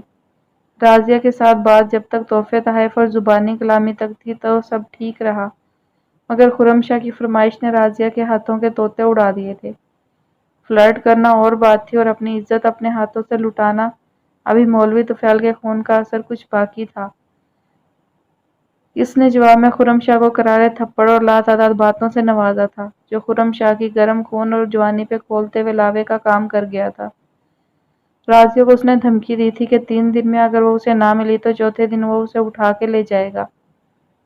یہ اس کے لیے کچھ مشکل نہ تھا، اس کے پاس ایسے بہت سے پالتو تھے، حقیقتاً جن کی وجہ سے وہ غلط صحبت میں پڑا تھا، راضیہ جانتی تھی کہ خرم شاہ وہی کرے گا جو اس نے ٹھانی ہے۔ اس لیے اس نے الاف کا انتخاب کیا تھا۔ الاف اس کی کزن تھی، اپنے ذہانت اور حسن کی وجہ سے ہر میدان میں اس سے بہت آگے۔ اماں اکثر اس کی حرکتوں پہ کہتی تھی کہ وہ ایک دن افسرنی بن جائے گی اور راضیہ یوں ہی بھاٹی گیٹ کی گلیوں میں گھومتی پھرے گی۔ یہاں تک کہ ثاقب جو اس کی خالہ کا بیٹا تھا وہ بھی الاف سے متاثر تھا۔ راضیہ دل سے ثاقب کو پسند کرتی تھی۔ اس کا باپ فوج میں کوارٹر ماسٹر تھا، تعلیم اس کی فری تھی۔ ثاقب ذہین تھا، اس کا مستقبل روشن تھا۔ راضیہ کی آنکھوں میں اماں نے ثاقب کے خواب بڑے شوق سے سجائے تھے، مگر الاف نے اس کے خواب توڑ دیے تھے جب ثاقب نے اس سے کہا تھا، راضی تمہاری یہ کزن اتنی اچھی اور ذہین ہے، میرا دل کرتا ہے اس سے شادی کر کے گھر لے جاؤں، تب تو یہ مجھ سے بات کرے گی نا۔ اور راضیہ کے تو تلوے پہ لگی اور سر پہ بجھی تھی، اب الاف اس کے لیے آنے والے رشتے بھی ہتھے آئے گی۔ جب بھی کوئی رشتے والی آتی تو ان کی نظروں میں الاف ہی آتی تھی۔ گوری رنگت، سبز آنکھیں، سیاہ بال، تیکھے نین نقش، وہ مجسم خوبصورتی تھی۔ اوپر سے اخلاق محلے بھر کے بچے اس سے ٹیوشن پڑھتے تھے اور ان کی مائیں بھی الاف کی مداح تھیں۔ جھٹ سے ہر رشتہ الاف کے لیے مامی کے گوش گزار کر دیتی تھی۔ راضیہ کو قطعاً پرواہ نہیں ہوتی تھی، مگر یہ ثاقب کا معاملہ تھا اور راضیہ کے اندر پلتا لاوا پھٹ چکا تھا۔ اس نے مہارت سے سارے پتے سجائے تھے۔ اسے یقین تھا کہ پیر خرم شاہ جیسا بھنورا الاف جیسی خوبصورت تتلی کو مسلنے میں وقت نہیں لگائے گا، اور الاف وہ تو اس صدمے سے مر ہی جائے گی، مرے گی نہیں تو کم از کم اس در پہ واپس نہیں لوٹے گی۔ ڈیئر، پہلے ہی بہت سا وقت برباد ہو چکا ہے، آؤ اس وقت کو روک لیں، مجھے کھوجنے دو اپنا آپ، تمہاری ان سبز جھیل جیسی آنکھوں میں۔ خرم شاہ اس کی طرف قدم قدم آتا ہوا بول رہا تھا، اللہ رحم، اپنے حبیب کے صدقے اس حوا کی بیٹی پہ رحم کر۔ الاف دل کی گہرائیوں سے گڑ گڑائی، اور جب کوئی اسے اتنی شدت، اتنی چاہت سے پکارتا ہے تو اسے جواب ضرور ملتا ہے۔ خدا بے نیاز ہے، وہ سنتا ہے مظلوموں کی بے شک۔ سائیں غضب ہو گیا، جلدی کچھ کریں، پیر ازلان شاہ آ گئے ہیں۔ بخشو دھاڑ سے دروازہ کھولتا ہوا بولا، کیا بک رہے ہو ماما سائیں؟ اور یہاں؟ وہ تو جاگیر میں تھے، اور اس وقت گودام میں؟ خرم شاہ کی ساری فرونیت رخصت ہو چکی تھی، ماتھے پہ پسینے کی بوندیں پھوٹ آئی تھی، اور الاف کو لگا خدا نے اسے مایوس نہیں کیا، کوئی تو تھا جو اس کا نجات دہندہ بن کے آیا تھا۔ مگر کیا واقعی ایسا تھا؟ کیا بکواس ہے ماما سائیں، اور اس وقت؟ وہ تو ایک ہفتے سے جاگیر میں تھے۔ خرم شاہ پھر پریشانی سے بولا، پتہ نہیں چھوٹے سائیں، ابھی ابھی وہ اور ان کے لوگ مجھے دکھے ہیں، میں تو فوراً ادھر آ گیا، اب کیا کریں؟ بخشو بوکھلا کر بولا، چلو یہاں سے بعد میں دیکھتے ہیں، اس سالے کو پہلے جا کے ماما سائیں سے نپٹیں۔ خرم شاہ ماتھے پہ پسینہ آیا پوچھتے ہوئے بولا، اور جو پیر ازلان شاہ کو پتہ چل گیا کہ اس نے ایک لڑکی کو محبوس کر رکھا ہے تو ازلان شاہ نے یقیناً اس کی گردن اڑا دینی تھی۔ اپنی عیاشیاں وہ صرف شہر تک ہی محدود رکھتا تھا، جاگیر اور گھر میں اس کے کارناموں کی خبر کسی کو نہ تھی، اور آج اگر یہ پول کھل گیا تو وہ خاندانی گدی سے تو جائے گا ہی، ساتھ میں پیر ازلان شاہ کی نظروں میں وہ ہمیشہ کے لیے جھک جائے گا۔ وہ جانتا تھا ازلان شاہ کی اس کی یہ خطا کبھی معاف نہیں کرے گا۔ ازلان شاہ اپنی مخصوص باوقار چال چلتے ہوئے یقیناً گودام کی طرف آ رہا تھا، ساتھ میں ہاتھ باندھے مؤدب داد شاہ بھی تھا۔ گودام سے پہلے ایک کمرہ تھا جس میں مال اٹھانے والے سستا لیا کرتے تھے، 3 چارپائیوں اور ایک میز پہ مشتمل سامان تھا اس میں۔ ازلان شاہ اور داد شاہ وہیں تھے جب خرم شاہ اور بخشو وہاں پہنچے۔ پیر خرم شاہ، تم اور یہاں، کیا بات ہے؟ ازلان شاہ حیرانگی سے بولا، وہ سائیں، چھوٹے سرکار تو اکثر آتے رہتے ہیں مال کی صورتحال دیکھنے، آج بھی اس لیے آئے ہیں، بخشو دانت نکالتے ہوئے بولا، ہمیں تو آج تک معلوم نہ ہو سکا کہ ہمارا بھانجا بھی ان امور میں دلچسپی رکھتا ہے۔ ازلان شاہ بغور اس کا چہرہ دیکھتے ہوئے بولے، کمال ہے ماما جی، آخر کوئی معاملات ہمیں ہی تو سنبھالنے ہیں، مانا کہ ہم لاپرواہ ہیں پر اپنی ذمہ داریاں جانتے ہیں۔ آپ یہاں کیسے اس وقت؟ خرم شاہ کے منہ سے وہ سوال نکل ہی آیا، یہ سوال تو ہم بھی تم سے پوچھ سکتے ہیں، اس وقت کون سی ذمہ داری یاد آ گئی کہ تم یہاں چلے آئے؟ ہم تو یہاں اپنے کام کے لیے آتے ہی رہتے ہیں، ظاہر ہے ہماری اجازت کے بغیر کسی کو مال کیسے مل سکتا ہے؟ وہ پیر اذلان شاہ تھا، کوئی دودھ پیتا بچہ نہیں تھا۔ اسے مطمئن کرنا آسان نہ تھا، اور خرم شاہ کو تو دانتوں تلے پسینہ ہی آ گیا تھا۔ بس یوں ہی آج لیٹ یونی سے فارغ ہوا تھا، سوچا مال کی صورتحال دیکھ لوں۔ ماما صاحب آپ جائیں، میں کروا دوں گا سارا کام، خرم شاہ اٹک اٹک کے بولا۔ یہ بھی ٹھیک ہے، اذلان شاہ کے جواب نے خرم شاہ کی سانسیں بحال کی تھی۔ یہ عبایا کس کا ہے؟ اس زنانہ پہناوے کا یہاں کیا کام؟ وہ اذلان شاہ تھا، اس کی عمیق نظروں نے عبایا تاڑ لیا تھا جو ایک چارپائی کے کونے میں پڑا ہوا تھا، اور خرم شاہ کو لگا آج تو اس کی خیر نہیں۔ میں کیا جانوں، وہ منمنایا، اور اسی وقت دھپ دھپ اور ہلکی ہلکی چیخوں کی آواز پہ اذلان شاہ کے کان کھڑے ہو گئے۔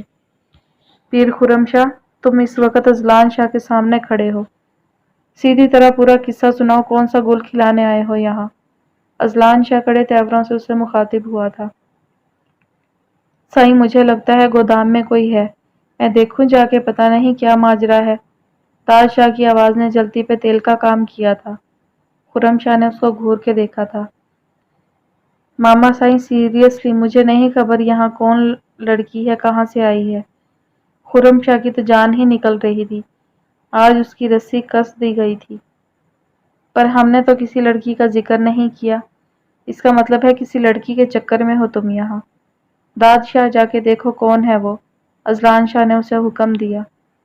نالائق، نفس کے غلام، شرم تو نہیں آتی پیروں کے خاندان کا نام ڈبوتے ہوئے؟ کب سے عیاشی کا اڈا بنا رکھا ہے یہاں؟ اذلان شاہ کا خون کھول کے رہ گیا تھا۔ اس نے سناٹے دار تھپڑ خرم شاہ کو لگایا تھا اور اسے دھکیلتے ہوئے گودام کی طرف بڑھ گیا تھا۔ الاف اسے دیکھ کے کھڑی ہو گئی تھی اور خوفزدہ نظروں سے اسے دیکھنے لگی۔ ان آنکھوں میں کیا تھا؟ شکر گزاری، امید، یا پھر بے یقینی؟ اذلان شاہ سمجھ نہیں پایا۔ در حقیقت اس نے الاف پہ نگاہ غلط بھی نہ ڈالی، اس کے لیے وہ صرف اس کے بھانجے کی غلطی تھی جسے اس نے سدھارنا تھا، اور کبھی کبھی ہم دوسروں کی غلطیوں کے تاوان خود ادا کرتے ہیں۔ کون ہیں آپ اور خرم کو کیسے جانتی ہیں؟ اذلان شاہ سراپا سوال تھا۔ میں نہیں جانتی یہ کون ہے، آپ کون ہیں، آج سے پہلے میں نے کبھی ان کا نام بھی نہیں سنا، مگر آپ کو خدا کا واسطہ مجھے گھر چھوڑائیں ورنہ میں جیتے جی مر جاؤں گی۔ پہلے ہی بہت دیر ہو چکی ہے، الاف منت بھرے لہجے میں بولی۔ خرم شاہ تم اتنا گر جاؤ گے ہم نے سوچا بھی نہ تھا، ہمارا خون اتنا نیچ کام کیسے کر سکتا ہے؟ کہاں سے لائے ہو اس لڑکی کو؟ اذلان شاہ نے جرا کرتے ہوئے کہا۔ جواب میں خرم شاہ کے پاس حقیقت بتانے کے علاوہ کوئی چارہ نہ تھا۔ اذلان شاہ کو اس کا اصلی چہرہ معلوم ہو چکا تھا۔ لعنت ہے تم پر، ایک عورت کے لیے اپنا اونچا شملہ داغدار کر دیا۔ تمہارا فیصلہ تو بعد میں کریں گے، پہلے اس لڑکی کو دادشاہ گھر چھوڑاؤ اور تم میرے ساتھ جاگیر چلو، تمہارے ماں باپ کو بھی تو پتہ چلے تمہارے کرتوت، خاندانی دستار کے تو قابل نہیں ہو تم۔ اذلان شاہ کف اڑاتے ہوئے بولا۔ اس کی ملکیت، اس کی جاگیر ایک بھیانک حرام کام کے لیے استعمال ہونے چلی تھی، یہ احساس ہی سہانے روح تھا۔ نہیں پلیز، خدا کے لیے میری بات پہ کوئی یقین نہیں کرے گا، انسانیت کے ناطے میری عزت کو برقرار رکھنے کے لیے آپ مجھے چھوڑ آئیں۔ آپ ایک ذمہ دار آدمی ہیں، حقیقت حال سے واقف ہیں، جو ہوا انجانے میں ہوا، مگر میری زندگی مشکل میں پڑ جائے گی۔ الاف ایسے جاتی تو مامی نے اسے گھر میں گھسنے ہی نہ دینا تھا۔ ماموں پہ اسے یقین تھا کہ وہ اس کی بات سن لیں گے، اس کا یقین کر لیں گے۔ اپنے چھوٹوں کا گند بڑوں کو کبھی صاف کرنا پڑتا ہے، تم فکر نہ کرو بی بی، دادشاہ عزت سے تمہیں چھوڑ آئے گا۔ اذلان شاہ اسے تسلی دیتا ہوا بولا۔ آپ سمجھ نہیں رہے، کوئی میرا یقین نہیں کرے گا، مجھے یہاں آئے ہوئے شام ہو چلی، میرے تو ماں باپ بھی نہیں ہیں، ماموں کا گھر میرا آخری ٹھکانہ ہے، کوئی میرا یقین نہیں کرے گا۔ الاف رو پڑی تھی۔ اور رونا بند کرو بی بی، ایک تو یہ سسٹم ہمارا، حادثہ تو کسی کے ساتھ بھی ہو سکتا ہے۔ چلو دادشاہ لے چلتے ہیں اسے، اذلان شاہ بادل نخواستہ بولا۔ الاف تشکر بھری نظروں سے اسے دیکھ کے رہ گئی۔ ماموں سے وہ بات کرے گا تو اس کے لیے کوئی مسئلہ نہیں ہوگا۔ اذلان شاہ کی گاڑی میں پچھلی سیٹ کی طرف بیٹھتے ہوئے اس نے سوچا۔ لاہور کا تنگ علاقہ شروع ہو چکا تھا، اب ان چھوٹی گلیوں میں اذلان شاہ کی بڑی گاڑی ٹرک کی مانند لگ رہی تھی۔ کتنا راستہ اور ہے بی بی؟ اذلان شاہ نے گمسم بیٹھی الاف کو مخاطب کیا۔ بس یہاں سے 5 منٹ پیدل چلنا ہوگا، ہولے سے الاف بولی۔ سائیں آپ کیسے چلیں گے؟ ہم چھوڑ آتے ہیں بی بی کو، آپ کو مسئلہ ہوگا۔ داد شاہ کو ہمیشہ اس کی فکر رہتی تھی۔ داد شاہ مسئلہ ہے تو حل کرنا ہی پڑے گا۔ چلو بی بی، جواب دیتے ہوئے الاف کو اترنے کا اشارہ کیا۔ الاف اتنا تو جان گئی تھی مقابل کوئی معمولی آدمی نہیں، اس کی شخصیت جس کے سامنے خرم شاہ بھی پانی پانی ہو گیا تھا، اور پھر یہ شاندار سی گاڑی جس کا نام بھی الاف نہ جانتی تھی۔ ایسے شخص کے تو خوابوں سے بھی یہ علاقہ نہ گزرا ہوگا، مگر اب وہ بنفس نفیس یہاں تھا۔ الاف کو اپنا پندار، اپنی عزت بہت پیاری تھی۔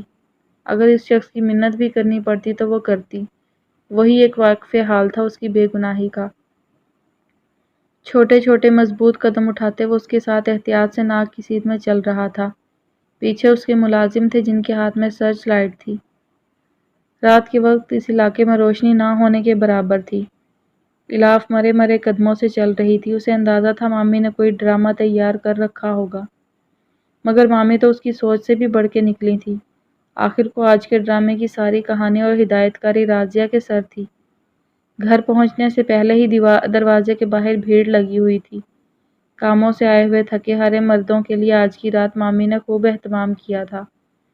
عورتیں بغل میں اپنے بچے دبائے کبھی دروازے سے جھانک کے یا پھر اپنے گھر کی دیوار سے ہی جھانک کے پوچھ لیتی، ہائے الاف اب تک نہ آئی؟ توبہ توبہ، کیا زمانہ آ گیا ہے۔ یہ فکرہ تو سبھی بولتی تھی۔ ماموں، الاف تیزی سے آگے منظور کی طرف بڑھی تھی۔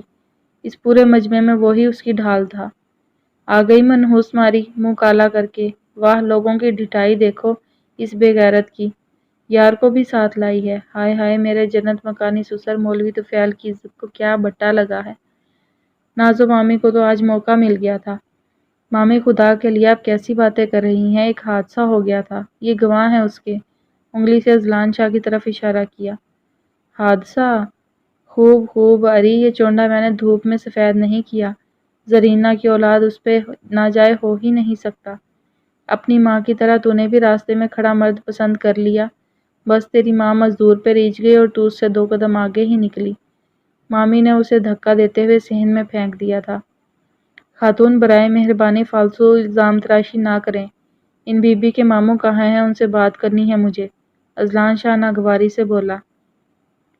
کیا بات کرنی ہے؟ ابھی دل نہیں بھرا تھا تو مت لاتے اسے، جب بھر جاتا تو چھوڑ جاتے۔ حادثہ؟ کون سا حادثہ؟ نہ تیرا بیگ ہے نہ برقع۔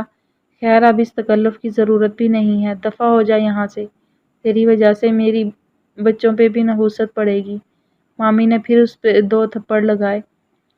خدا کے لیے مامی، یہ سارا عذاب رازیہ کا ہی لایا ہوا ہے، میں اس کی وجہ سے پھنسی ہوں۔ ماموں، آپ کو خدا کا واسطہ ایک بار سچ سن لیں، میں نے کچھ نہیں کیا، یہ سب جھوٹ ہے۔ الاف نے منظور کا شانہ ہلایا جو کسی مجسمے کی طرح سر جھکائے بیٹھا تھا، بالکل اسی طرح جب زرینہ نے اپنی من مانی کرتے ہوئے فیصلہ سنایا تھا۔ حد ہوتی ہے الاف، میں بیچ میں کہاں سے آ گئی؟ میں تو تمہیں سمجھا سمجھا کے تھک گئی تھی، پر پتہ نہیں کون سا بھوت چڑھا ہوا تھا۔ منع بھی کیا تھا آج کالج نہ جاؤ، خالہ آ رہی ہیں تمہیں انگوٹھی پہنانے، مگر نہیں، ان لمبی گاڑیوں والوں کے سامنے اسے بیچارہ ثاقب نظر ہی نہ آیا، اور وہ سمجھتا رہا الاف شرماتی ہے اس سے۔ رازیہ تو دھڑلے سے آج جھوٹ کے ریکارڈ قائم کر رہی تھی۔ الاف نے جھٹکے سے سر اٹھایا تو ثاقب بھی تھا یہاں، جس کی آنکھیں الاف کو دیکھ کے اور روشن ہو جاتی تھی۔ الاف جب کہ ادھر ادھر ہو جاتی تھی وہ ان باتوں کی متحمل نہیں ہو سکتی تھی، اور آج رسوائیوں سے دامن بھر گیا تھا۔ سب اسے ہی دیکھ رہے تھے۔ توبہ توبہ، ہم اپنی بچیاں اس کے پاس بھیجتے رہے، کیا کیا سکھا دیا ہوگا ہماری معصوم بچیوں کو اس نے۔ ارے بہن، اتنی معصوم شکل والی اور کارنامے تو دیکھو۔ چلو بھائی، آج تو پول کھل گئی اس کی، نہ جانے کب سے چل رہا تھا یہ سب۔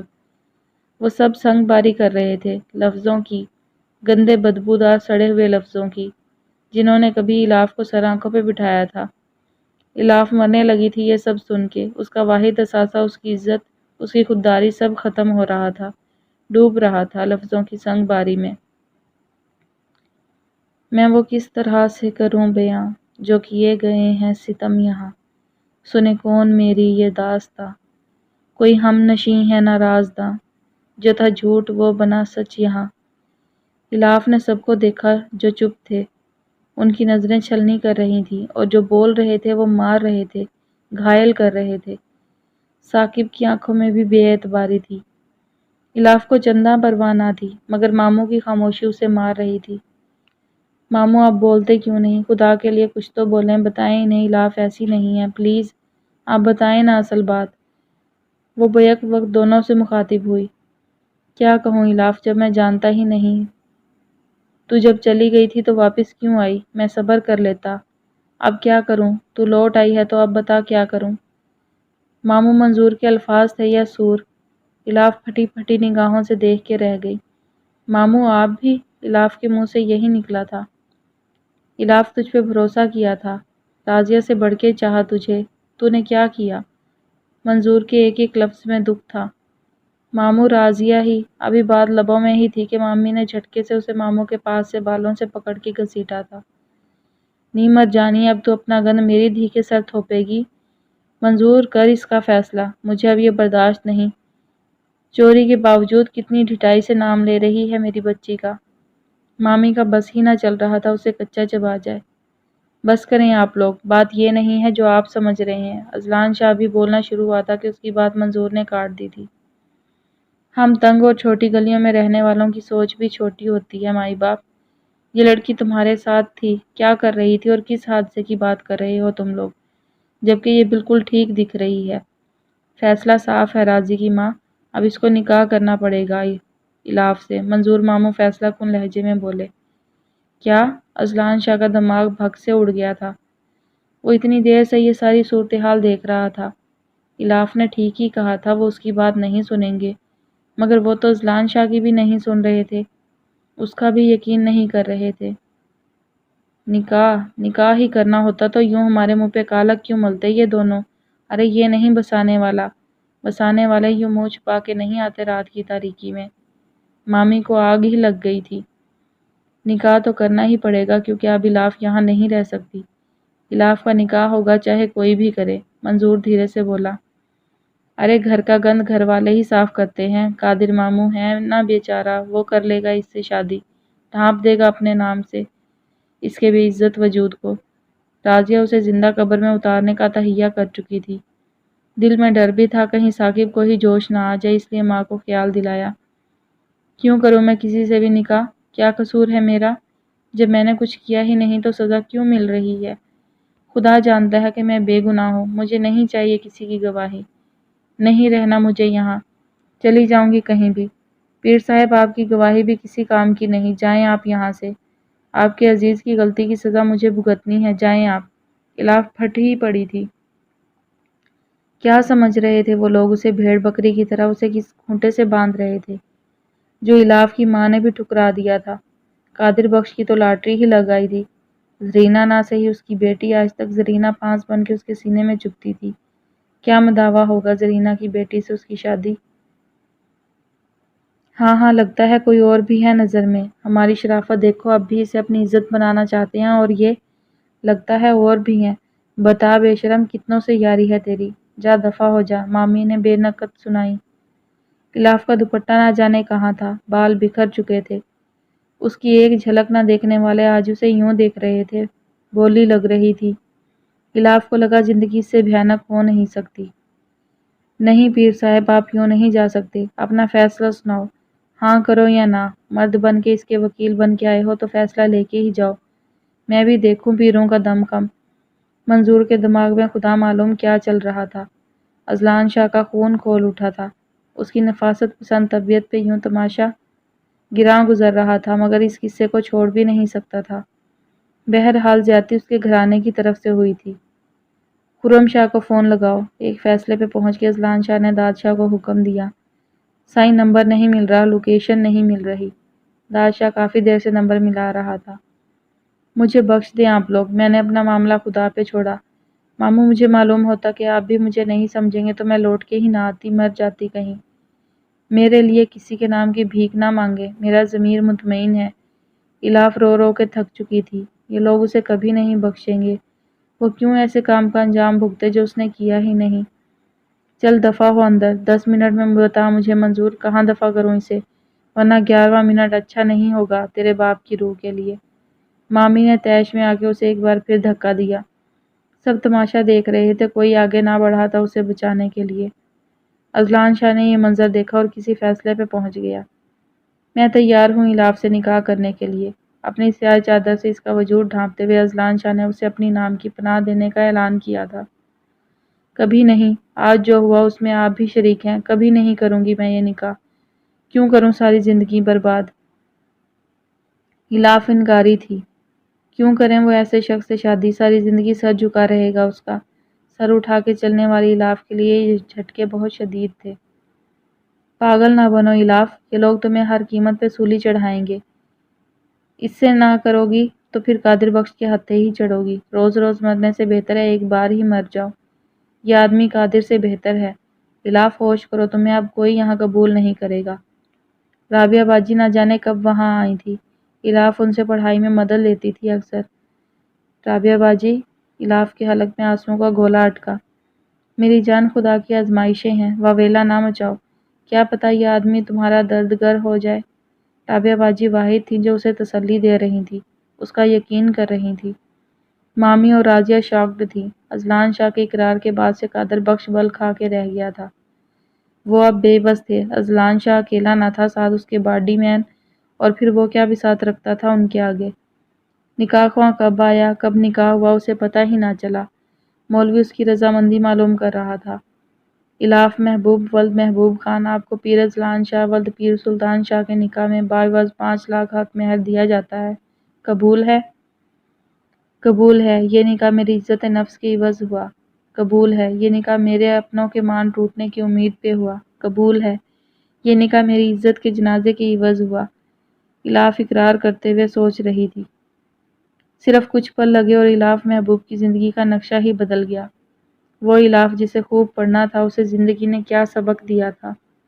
وہ الاف جس کے خواب تھے پڑھ لکھ کے معاشرے میں ایک نام بنانے کی، اپنی پہچان کا جنون، اکنامکس، معیشت کا دھارا بدلنے کا جنون تھا، اس کی اپنی زندگی کا دھارا بدل گیا تھا۔ کیا سوچا تھا اور کیا ہوا؟ اب وہ الاف اذلان شاہ تھی، بظاہر ایک مضبوط رشتے سے، مگر یہ کتنا کچا تھا دونوں فریقین جانتے تھے۔ اس نے صرف مدد کرنی چاہی تھی، اور ہوا کیا تھا؟ کیا صلہ ملا الاف کو اس کی نیکی کا؟ کیسی دلہن تھی وہ؟ نہ آنکھ میں کجرا، نہ کلائی میں گجرا، نہ کان میں کوئی میٹھی سی سرگوشی، نہ سکھیوں کی چھیڑ چھاڑ، نہ بڑوں کی دعا۔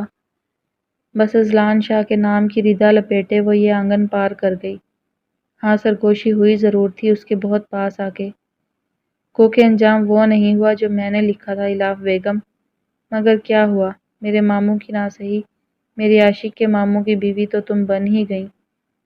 چلو، ان کا دل بہلانا خوب، جب بھر جائے تو لوٹ آنا، آخر ہم بھی منتظر ہیں۔ وہ راضیہ تھی، اس کی آنکھوں سے شرارے پھوٹ رہے تھے، اور الاف نے ایک نظر راضیہ پہ ڈالی۔ اس ایک نظر میں کیا تھا؟ ایک دیدہ ور ہی دیکھ سکتا تھا، بے بسی، شکوہ، ایک موہوم سی آہ، اور الاف نے وہ آنگن پار کر لیا تھا۔ کوئی ایسی تھی نہ خطا میری، ہوئی ختم کیوں نہ سزا میری، جو سلوک مجھ سے کیا گیا، میری ہر گھڑی میں وہ آب ہے، جو نہ دھل سکے جو نہ مٹ سکے، میری زندگی میں وہ داغ ہے۔ اذیت سے الاف پتھر کی ہو رہی تھی۔ اتنی بے عزتی، اتنے گھٹیا الزام، کیا آسمان بھی نہ کانپا، زمین بھی نہ پٹی؟ کیوں ہوا کی بیٹی کو رسوائیوں میں سمیٹنے تنہا چھوڑ دیا جاتا ہے؟ ہاں، مگر اس کا قصہ تھوڑا مختلف ہو گیا تھا۔ اسے ایک رشتے کی ڈور میں باندھ کے دھتکار دیا گیا تھا، اس کا نکاح کر دیا گیا تھا، اور کیا میں ساری زندگی اس شخص کے سامنے سر اٹھا سکوں گی؟ یہ تو میری رسوائیوں کا گواہ ہے، الاف نے اذیت سے سوچا۔ واپسی کا سفر ایک بار پھر شروع ہو چکا تھا، راستے وہی تھے، لوگ وہی تھے، مگر انداز بدل چکے تھے، حالات بدل چکے تھے۔ یہ گلیاں، یہ چوبارے جن میں الاف سر اٹھا کے فخر سے چلتی تھی، آج اس کے لیے ذلت کا وہ پل صراط بن چکے تھے جو اذلان شاہ کے سنگ اس نے پار کیا تھا۔ اس کی عزت نفس پہ وہ وار ہوا تھا کہ الاف ایک زخمی ناگن کی مانند بلبلا کے رہ گئی تھی۔ گاڑی کے نزدیک پہنچتے ہی اذلان شاہ کی خاموشی ٹوٹی تھی۔ داد شاہ، تم لوگ اب دوسری گاڑی میں بیٹھو، اس میں ہم سفر کریں گے۔ اذلان شاہ نے اسے محافظوں کی گاڑی میں بیٹھنے کو کہا تھا۔ جو بھی تھا، حالات جیسے بھی تھے، ان کے گھرانے کا یہ اصول تھا۔ خواتین ہمیشہ پردے میں رہ کر سفر کرتی تھیں اور محافظ ہمیشہ اس گاڑی کے پیچھے ہوتے تھے جس میں شاہوں کی بیوی بیٹی ہوتی تھی، اور الاف اس کی اب عزت تھی، چاہے اس رشتے کی اہمیت کچے دھاگے سے بھی کمزور تھی۔ داد شاہ سر ہلاتا ہوا پیچھے جا چکا تھا۔ الاف خاموشی سے گاڑی میں بیٹھ چکی تھی، مگر اس کی روح سسک رہی تھی۔ چیخنا چاہتی تھی وہ، اذلان شاہ سے بہت کچھ کہنا چاہتی تھی۔ اس کے دامن میں رسوائیوں کا حصہ دار وہ بھی تھا، مگر وہ چپ تھی۔ اذلان شاہ نے اگر اس کا مان رکھا تھا تو الاف بھی سرعام حساب کتاب نہیں کرنا چاہتی تھی۔ گاڑی کسی مصروف شاہراہ پہ رکی تھی۔ الاف جو چپ چاپ آنسو بہانے میں مشغول تھی، آنسو کسی صورت رکنے کا نام ہی نہ لیتے تھے۔ ٹپ ٹپ آنسو چادر کی اوٹ سے الاف کی ہتھیلیوں کو گیلا کر رہے تھے۔ برابر میں بیٹھا اذلان شاہ ناواقف تو نہ تھا، وہ کوفت کا شکار ہو رہا تھا۔ اسے روتی دھوتی لڑکیاں قطعاً پسند نہ تھیں، اور اس کے خیال میں اتنی مضبوط پناہ مل جانے کے بعد الاف کا واویلا بیکار ہی تھا۔ مگر اذلان شاہ کیا جانے کہ جن کے پاس واحد دولت عزت کی ہو اور بیچ چوراہے پہ اس کی بولی لگا دی جائے تو اس کی عزت وہی جان سکتا ہے جس پہ یہ گزرے۔ گاڑی ایک جھٹکے سے رکی تھی تو الاف کچھ چونکی۔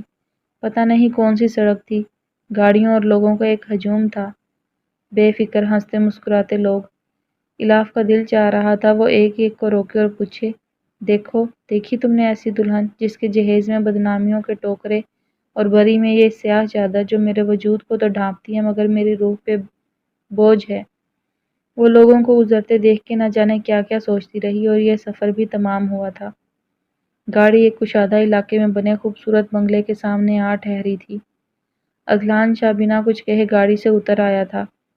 الاف نے بھی اس کی تقلید کی تھی۔ وہ تیز قدموں سے چل رہا تھا اور الاف اس کے پیچھے چھوٹے چھوٹے قدم اٹھا رہی تھی۔ کیا ساری زندگی میں ہمیشہ اس شخص کے پیچھے ہی چلتی رہوں گی؟ ہم دریا کے دو کناروں کی طرح ساتھ تو چلیں گے، مگر یہ سمندر سا شخص مجھ دریا سی لڑکی میں کبھی نہیں آ ملے گا۔ الاف مکمل احساس کمتری کی زد میں تھی۔ کوٹھی باہر سے جتنی شاندار تھی، اندر سے بھی وہ مکینوں کی اعلیٰ پسند کا منہ بولتا ثبوت تھی۔ امیراں، اذلان شاہ نے آواز دی تھی۔ حاضر پیر صاحب۔ ایک عورت جو یقیناً امیراں تھی حاضر تھی۔ ان بی بی کو سامنے والے کمرے میں لے جاؤ۔ اذلان شاہ نے دائیں طرف بنے کمروں میں سے ایک طرف اشارہ کیا۔ بی بی پرونی نہیں؟ امیرہ اشتیاق سے بولی۔ اگر مہمان ہوتی تو لازمی گیسٹ روم کی طرف اسے لے جانے کا حکم ملتا اسے۔ جتنا کہا جا رہا ہے اتنا کرو امیرہ، یہ جو بھی ہے تمہارا درد سر نہیں۔ اذلان شاہ برہمی سے بولا۔ تو تم میری حیثیت کا تعین نہیں کرو گے، اور کرو گے بھی کیوں؟ میں تمہاری طرح اونچے شملے والوں کی بیٹی نہیں ہوں نا۔ تم بھی عام نکلے، سوچ رہے ہوگے کہ بہتی گنگا میں ہاتھ دھوگے تو بھول ہے تمہاری۔ الاف محبوب اتنی بھی سستی نہیں۔ الاف نے تلخی سے سوچا۔ اسے یہ تو معلوم تھا کہ اذلان شاہ اور اس کا رشتہ اتنی آسانی سے نہیں نبھے گا، مگر وہ تو اس رشتہ کا اقرار ہی نہ کر رہا تھا۔ الاف کی عزت نفس کو ایک اور ٹھیس لگی۔ وہ بھاری قدموں سے امیراں کے ساتھ چل پڑی تھی۔ تسی کون ہو جی؟ پہلے تو نہیں دیکھا آپ کو۔ امیراں کو خود بدھ لگی تھی۔ یہ سوال جا کے اپنے صاحب سے پوچھو، میں یہاں تمہارا سوال نامہ حل کرنے نہیں آئی۔ الاف برہمی سے بولی۔ امیرہ نے غور سے اسے دیکھا۔ سیاہ چادر لپیٹے اس نے گھریلو لباس کے بجائے کالج کا یونیفارم پہن رکھا تھا، اور چادر بھی اذلان شاہ کی تھی۔ امیرہ اس لیے تجسس میں پڑ گئی تھی، مگر دونوں طرف سے اسے پھٹکار ہی ملی تو منہ بناتے ہوئے وہ چلی گئی تھی۔ الاف نے دیکھا وائٹ اور بلو اسکیم سے سجا سادہ مگر آرام دہ کمرہ تھا۔ ڈبل بیڈ جس پہ بلو بیڈ شیٹ تھی، دائیں طرف الماری تھی، بائیں جانب کھڑکی تھی جس کی طرف صوفہ سیٹ رکھا تھا۔ الاف تھکے تھکے انداز میں بیڈ پہ گر گئی تھی۔ 12 بجنے کو تھے اور الاف صبح کے ناشتے پہ تھی۔ رو رو کے سر الگ درد سے پھٹا جا رہا تھا۔ اوپر سے یہ احساس ہی اس کی جان نہیں چھوڑ رہا تھا کہ وہ کسی کے سر پہ زبردستی مسلط کر دی گئی ہے۔ کسی اور کی خطاؤں کا خمیازہ وہ بھگت رہی تھی۔ پیر جی کھانا لاؤں؟ امیرہ اذلان شاہ کے کمرے میں جا کے اس سے پوچھ رہی تھی، جو آرام کرسی پہ بیٹھا اپنی کنپٹیاں ہولے ہولے دبا رہا تھا۔ یہ کون سا کھانے کا وقت ہے؟ ایسا کرو مجھے کافی دے دو، ساتھ میں پین کلر بھی۔ اذلان شاہ کھانے سے انکار کرتے ہوئے بولا۔ لو تو یہ کافی کا بھی کون سا ٹائم ہے؟ امیرہ بڑبڑائی، پھر اونچی آواز میں بولی۔ خیر سے ڈنر کر کے آئے ہیں ان بی بی کے ساتھ۔ انہیں بھی دے دوں کافی؟ کرسی پہ جھولتا اذلان شاہ ساکت ہو گیا تھا۔ اوہ شٹ! سنو امیرہ، کھانا لے جاؤ اس کے لیے، ایک تو یہ پتہ نہیں کون سا امتحان ہے۔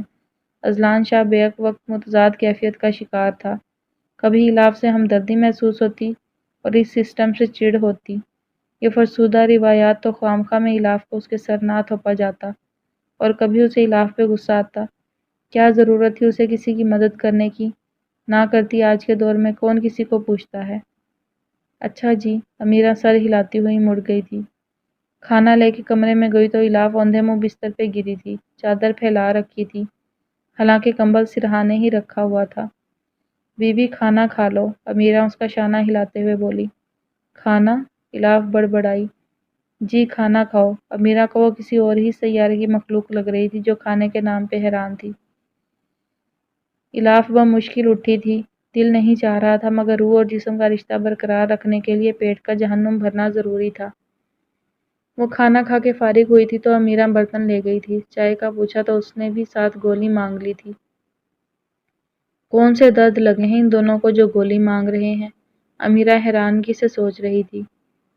تم سے بھی حساب کتاب کرنے ہیں اذلان شاہ، تمہیں اپنا وکیل بنایا تھا اور تم اتنی آسانی سے ہار گئے۔ سارے فساد کی جڑ تمہارا خاندان ہے۔ الاف کے جسم میں کچھ توانائی آئی تو دماغ بھی چلنے لگا۔ گھڑی دیکھی، رات کا 1 بجنے والا تھا اور آج الاف کی ساری نمازیں قضا ہو چکی تھیں، علاوہ فجر کے۔ باتھ روم جا کے وضو کیا اور ساری نمازیں ادا کی تھیں۔ آخری سلام میں اسے لگا تھا کہ کوئی کمرے میں داخل ہوا ہے۔ شاید وہی ملازمہ ہو۔ الاف نے اپنا دھیان نماز میں لگایا۔ آج کے دن تو کچھ بھی اچھا نہیں ہوا تھا، کبھی نماز قضا نہیں ہوئی تھی اور آج یکمشت ساری۔ میرے مالک، میں نہیں جانتی مجھے اس آزمائش میں آپ نے کیوں ڈالا۔ میں ہمیشہ آپ کی رضا میں راضی رہی، کبھی شکوہ نہ کیا، پھر کیوں میرے ساتھ ایسا ہوا؟ ایک اپنے کردار کا وقار ہی تو مانگتی تھی۔ الاف دعا نہیں شکوہ کر رہی تھی۔ آخر کو آدم ذات تھی، ہر آزمائش ہمیں پہاڑ سی لگتی ہے، جبکہ یہ حقیقت ہے کہ بلندی پہاڑوں پہ چڑھے بغیر نہیں ملتی۔ کتنی عجیب فطرت ہے انسان کی۔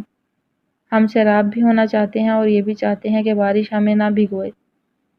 سمندر کی نمکینیت سے چکھے بغیر سیپ میں چھپے موتی ملا نہیں کرتے، مگر ہائے انسان، ہم ہیں نادان۔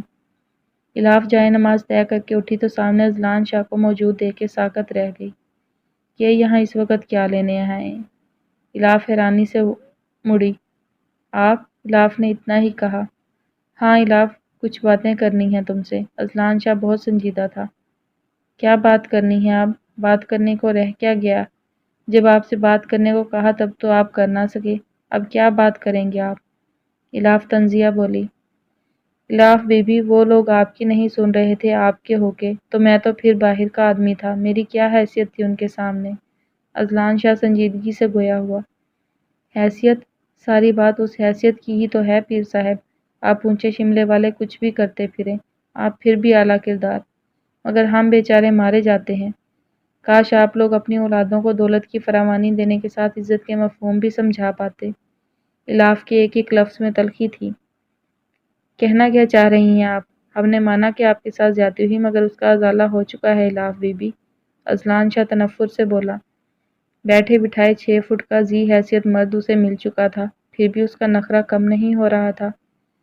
مطلب یہ پیر صاحب، اپنی نسلوں کو یہ سبق بھی پڑھایا کریں، عزت سب کی سانجھی ہوتی ہے۔ یہ کہاں کا انصاف ہے، اپنی عورتیں پردے میں رکھیں اور دوسروں کی چادریں اتارتے پھریں، یا پھر یہ آپ لوگوں کی فطرت منہ چھپا کے ڈاکے ڈالنا؟ الاف کی ساری کھولن باہر نکل رہی تھی۔ اس کے الفاظ نے اذلان شاہ کا دماغ گھما دیا تھا۔ کیا بکواس ہے، منہ سنبھال کے مخاطب ہوئیے، ہم اس لہجے کے عادی نہیں ہیں۔ آپ کو اپنے نام کی چھاؤں دی، آپ کو ہمارا شکر گزار ہونا چاہیے، الٹا آپ ہمیں بھی رگید رہی ہیں۔ اذلان شاہ برہمی سے اس کے کندھوں پہ اپنی انگلیوں کا دباؤ ڈالتے ہوئے بولا۔ کیوں نہ رگیدوں میں آپ کو؟ آپ کا فرض ہے نا یہ کہ اپنے چھوٹوں پہ نظر رکھیں۔ آپ کو گدی پہ دوسروں کے عیبوں پہ پردہ ڈالنے کے لیے نہیں، ان کی اصلاح کے لیے بٹھایا گیا، مگر آپ کسی کی کیا اصلاح کریں گے؟ جو اپنے گھر والوں کو ہی نہ کچھ سکھا سکا، وہ کسی اور کو کیا سکھائے گا؟ الاف تکلیف سے چیخی۔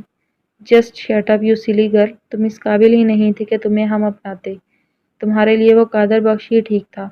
اذلان شاہ نے اسے جھٹکے سے چھوڑا تو وہ سیدھی بیڈ کے کنارے پہ گری تھی۔ میں کس کے قابل ہوں یا نہیں یہ مسئلہ میرا تھا۔ آپ جائیے، جا کے اپنا گھر سدھاریے، ورنہ کس کس کو اپنے نام کی پناہ دیتے رہیں گے؟ یا پھر آپ لوگوں کا کام ہی یہی ہے، ایک کرتا ہے دوسرا اس کی پردہ پوشی کرتا ہے؟ الاف چیخ کے بولی۔ اچھا ہے انہیں بھی تو پتہ چلے کہ جب کسی کی کردار کی دھجیاں کوئی خطا نہ ہونے کے باوجود اڑائی جاتی ہیں تو کیسا محسوس ہوتا ہے۔ اس وقت الاف کے دماغ میں یہی تھا۔ تم کیا چاہ رہی ہو؟ ہاں، جتنا آپ مجھے کہہ رہی ہیں یہ میری شرافت ہے کہ میں کچھ کہہ نہیں رہا۔ آپ کے لیے بہتر ہوگا کہ آپ چپ کر جائیں۔ رائی ہوتی ہے تو پہاڑ بنتا ہے، اس قصے میں آپ بھی قصوروار ہیں۔ جب آپ کو اپنی کزن کے کرتوت معلوم تھے تو آپ نے بتایا کیوں نہیں اپنے ماموں کو؟ اس حساب سے تو آپ نے بھی پردہ پوشی کی، پھر تو ہم دونوں کا حساب برابر ہوا، تو واویلا کیوں الاف بیگم؟ اذلان شاہ کی شہد رنگ آنکھیں اس وقت لہو میں ڈوبی ہوئی تھیں، جنہوں وہ الاف کی سبز آنکھوں میں گاڑ کے بول رہا تھا، کمال کے ضبط کے ساتھ۔ واہ، کسی کی جان گئی آپ کی ادا ٹھہری، بہت خوب، اور تبھی آپ اس رشتے کی بھنک کسی کو لگنے نہیں دے رہے۔ یہ مدعویٰ کیا ہے اپنے اس زیادتی کا، کیوں چھپا رہے ہیں اس رشتے کو؟ کیا حیثیت ہے میری اس پورے منظرنامے میں؟ میں تو پیر خرم شاہ کا دامن تو بالکل کوڑا ہے، اور آپ کو تو کھلونا مل گیا میری شکل میں۔ مگر یاد رکھیں میں الاف ہوں، اتنی آسانی سے حاصل نہیں کر سکتے آپ مجھے۔ الاف سے جب جواب نہ بن پڑا تو جو منہ میں آیا بولتی چلی گئی۔ احساس تب ہوا جب اذلان شاہ کے فولادی حصار کا اندازہ ہوا۔ آپ کو کیا لگتا ہے حاصل کرنا عورت کو بہت مشکل ہے؟ قطعاً نہیں، بلکہ یہ تو سب سے آسان کام ہوتا ہے مردوں کے لیے۔ آپ کو کیوں یہ خوش فہمی لاحق ہوئی کہ اذلان شاہ کو آپ کے قرب کی چاہ ہوگی، وہ بھی اس عورت کی جو اتنے سارے سوالیہ نشانات کے سامنے ہمارے پہلو میں ہے؟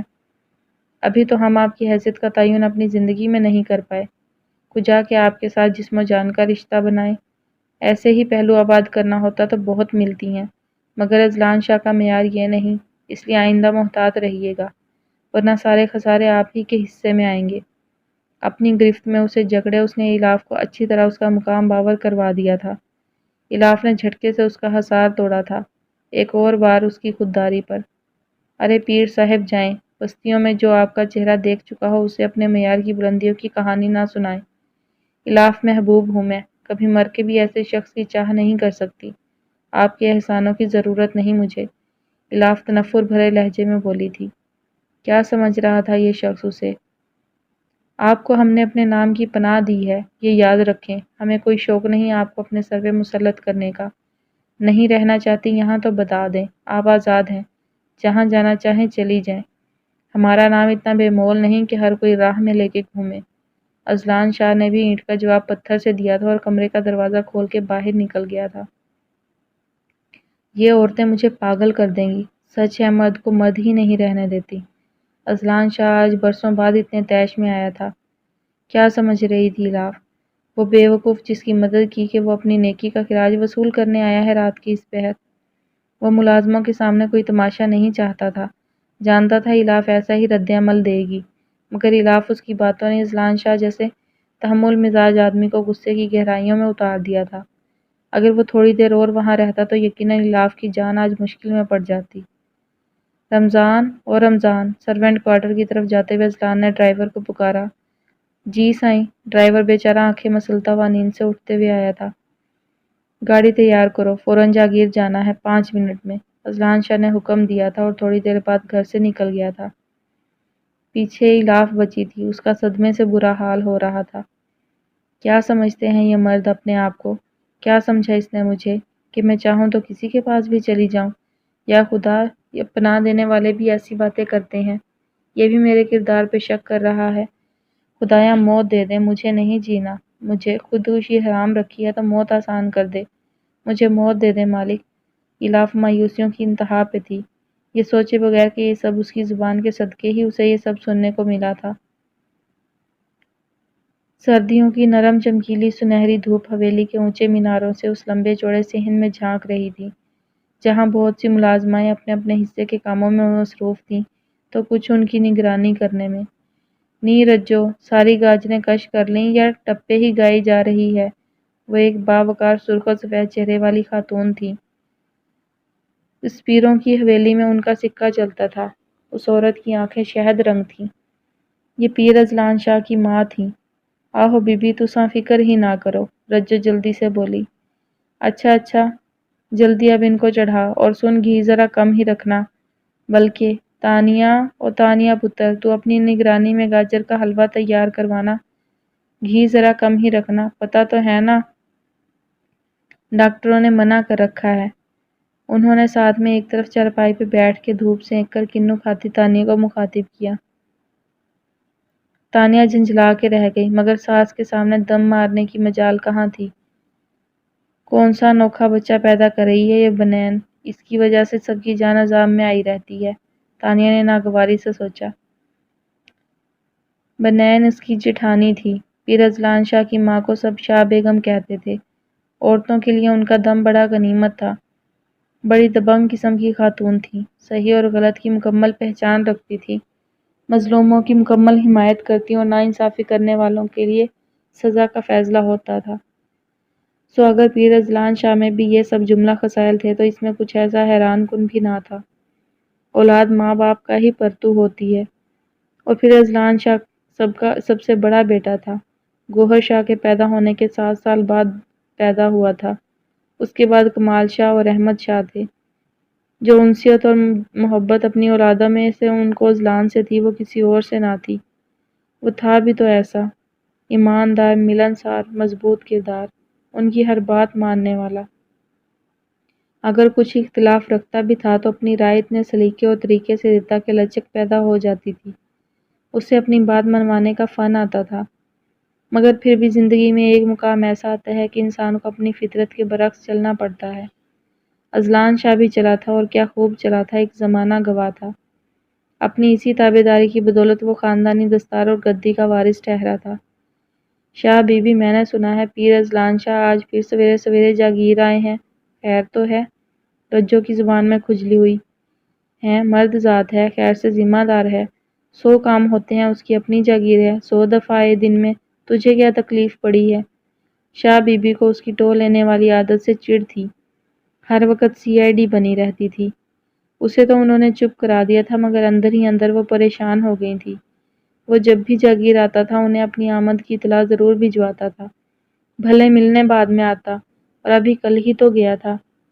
بظاہر کوئی ایسا مسئلہ بھی نہ تھا کہ اسے اتنی جلدی لوٹنا پڑے۔ نہ رجو، تجھے کس نے بتایا؟ تانیہ بھی الرٹ ہوئی تھی۔ لو بی بی، کر لو گل، وہ ہے نا داد شاہ، پیر جی کا چمچا، اسے دیکھا تھا صبح ڈیرے کی طرف، اور پھر گاڑی بھی دیکھی تھی ان کی۔ رجو کی انکوائری مکمل تھی۔ کیا بات ہو سکتی ہے؟ الہی میرے بچے پہ رحم کرنا۔ شاہ بی بی متفکر سی دعا کر رہی تھی۔ بختاں، تجھے پتہ ہے رات ایک بڑی عجیب بات ہوئی؟ امیرہ تجسس پھیلاتے ہوئے بولی۔ کیا؟ بختہ نے اشارے سے پوچھا۔ رات نا پیر سائیں کے ساتھ ایک کڑی آئی تھی، رج کے سونی۔ امیرہ آنکھیں پھیلا کے بولی۔ کوئی مہمان ہوگی؟ بختہ بے تاثر لہجے میں بولی۔ ارے نہیں پگلی، یہی تو بات ہے، وہ مہمان نہیں، مہمان ہوتی تو مہمان خانے میں ٹھہرتی، اسے تو پیر سائیں نے اندر والے کمروں میں ٹھہرایا ہے۔ امیرہ سے یہ گتھی ہی نہیں سلجھ رہی تھی۔ کوئی رشتہ دار ہوگی، بختہ نے اندازہ لگایا۔ لو، شاہوں کی رشتہ داریں ایسی ہوتی ہیں؟ نہیں بختہ، میں نے پوچھا دونوں سے تو کوئی بتاتا ہی نہیں۔ یہ چکر ہی کوئی اور ہے، امیرہ آپ کے رازداری سے بولی۔ کیسا چکر؟ بختہ بھویں اچکا کے بولی۔ سن، مجھے لگتا ہے یہ لڑکی نا پیر سائیں کو پسند آ گئی ہے، پتہ ہے اس نے چادر بھی پیر جی کی پہنی ہوئی تھی، امیرہ اپنا خیال بتاتے ہوئے بولی۔ لعنت ہو تیری سوچ پہ امیرہ، ازلان شاہ ایسا آدمی نہیں ٹکے ٹکے کی عورتوں کے پیچھے خوار ہونے والا، بختہ ناگواری سے بولی۔ لو کر لو گل، پھر کیا وہ لڑکی آسمان سے اگی ہے یا پیر سائیں کی جیب سے نکلی ہے؟ امیرہ برا مانتے ہوئے بولی۔ جہاں سے بھی آئی ہو، ہمیں کیا، یہ ان کا مسئلہ ہے۔ تو نے ناشتہ نہیں بنایا اب تک؟ بختہ نے اس کی کلاس لگائی۔ ناشتہ کس کے لیے بناؤں؟ پیر سائیں تو کہیں رات کو ہی واپس ہو گئے اور وہ ابھی تک سو کے اٹھی نہیں، بندہ اسے مہمان کہے یا کسی اور سیارے کی مخلوق۔ امیرہ نے اکتاہٹ بھرے لہجے میں کہا۔ صبح سے 3 دفعہ وہ الاف کے کمرے کا چکر کاٹ چکی تھی، اور ہر بار وہ اسے سوئی ہوئی ملی تھی، کمبل منہ تک لپیٹے۔ رات کو اپنے نصیبوں کی سیاہی پہ وہ رات بھر روتی رہی تھی، پھر نہ جانے کس پہر آنکھ لگ گئی تھی۔ نیند تو سولی پہ بھی آ جاتی ہے، اسے بھی آ گئی تھی۔ وہ رات کو یہ دعا مانگتے مانگتے سوئی تھی کہ اسے صبح کا سورج نصیب نہ ہو، مگر اس کی زندگی تھی، اس کی آنکھ کھلی فجر قضا ہو چکی تھی۔ الاف کو کوئی ملال نہ ہوا، وہ بے حسی کی انتہا پہ تھی۔ اذیت کی کوئی حد نہ تھی۔ کیوں جیوں میں؟ کس لیے؟ اس دنیا کے لیے جن کو مجھے اپنی ہر سانس کی گواہی دینی ہے۔ کہاں سے لاؤں میں وہ عیسیٰ جو میری گواہی دے؟ نہیں چاہیے ایسی زندگی، مجھے موت چاہیے میرے مالک، میں نہیں جی سکتی اس دنیا میں۔ موت کی خواہش اتنی شدید تھی کہ وہ ہر احساس سے بے نیاز ہو چکی تھی۔ اسے معلوم تھا کہ ملازمہ اس کے کمرے کے چکر پہ چکر لگا رہی ہے، مگر وہ خود اٹھنا ہی نہیں چاہتی تھی۔ صبح سے دوپہر ہو چلی تھی۔ حالات جیسے بھی ہوں، دل میں حشر بپا ہو، دماغ میں دنگل ہو سوچوں کا، پیٹ کا معاملہ سب سے مختلف ہوتا ہے۔ اسے اپنا جہنم بھرنا ہوتا ہے، چاہے کچھ بھی ہو، کیسے ہی حالات کیوں نہ ہو۔ مگر الاف کو بھی جیسے ضد ہو چلی تھی۔ وہ نہ خود اٹھی نہ اپنے لیے کھانا طلب کیا۔ کیوں اپنی سانسیں بڑھاؤں، وہ بھی اس شخص کا کھا کے جو میرے وجود کو شعلوں کی زد میں چھوڑ گیا ہے۔ نہ مجھے اس کے نام کی پناہ چاہیے، نہ اس کے گھر کی روٹی۔ کب تک منہ چھپا کے پھرے گا؟ کبھی تو سامنے آئے گا نا، بتا دوں گی اسے میں بھی الاف ہوں۔ الاف لاشعوری طور پہ زہریلی ہو چکی تھی۔ اسے اس سارے منظرنامے میں ایک ہی شخص قصوروار دکھ رہا تھا۔ وہ اب تک بہت مشکل زندگی جیتی آئی تھی، مگر اب اس کی برداشت کی حد ہو چکی تھی۔ عورت کے کردار پہ بات آئے تو ہر حد ختم ہو جاتی ہے، محبت کی، زندگی کی۔ رات کا سایہ شاہ پور کی جاگیر میں اپنے پر پھیلا چکا تھا۔ حویلی کے اونچے میناروں سے رات کے سائے ناگن کی طرح بل کھا کے پھیل چکے تھے۔ شاہ بی بی اپنے کمرے میں بستر پہ موجود وال کلاک پہ نظریں گاڑے بیٹھی تھی۔ اب تک اذلان شاہ نہ خود آیا تھا اور نہ کوئی پیغام بھجوایا تھا۔ بڑھتی رات کے ساتھ شاہ بی بی کی پریشانی بھی بڑھ رہی تھی۔ شاہ بی بی، پیر سائیں آ گئے، ادھر ہی آ رہے ہیں۔ روجو اس وقت کمرے کا دروازہ دھاڑ سے کھول کے بولی۔ شکر ہے، شاہ بی بی کے لبوں سے پرسکون سانس خارج ہوئی۔ اب کچھ ہی دیر میں وہ ان کے سامنے ہوگا۔ ان کے بے چین دل کو قرار آنے لگا۔ السلام علیکم اماں سائیں، پیر اذلان شاہ مؤدب سا ہو کے بولا۔ وعلیکم السلام، اماں کی جان، بہت انتظار کرایا، خیر تو ہے نا؟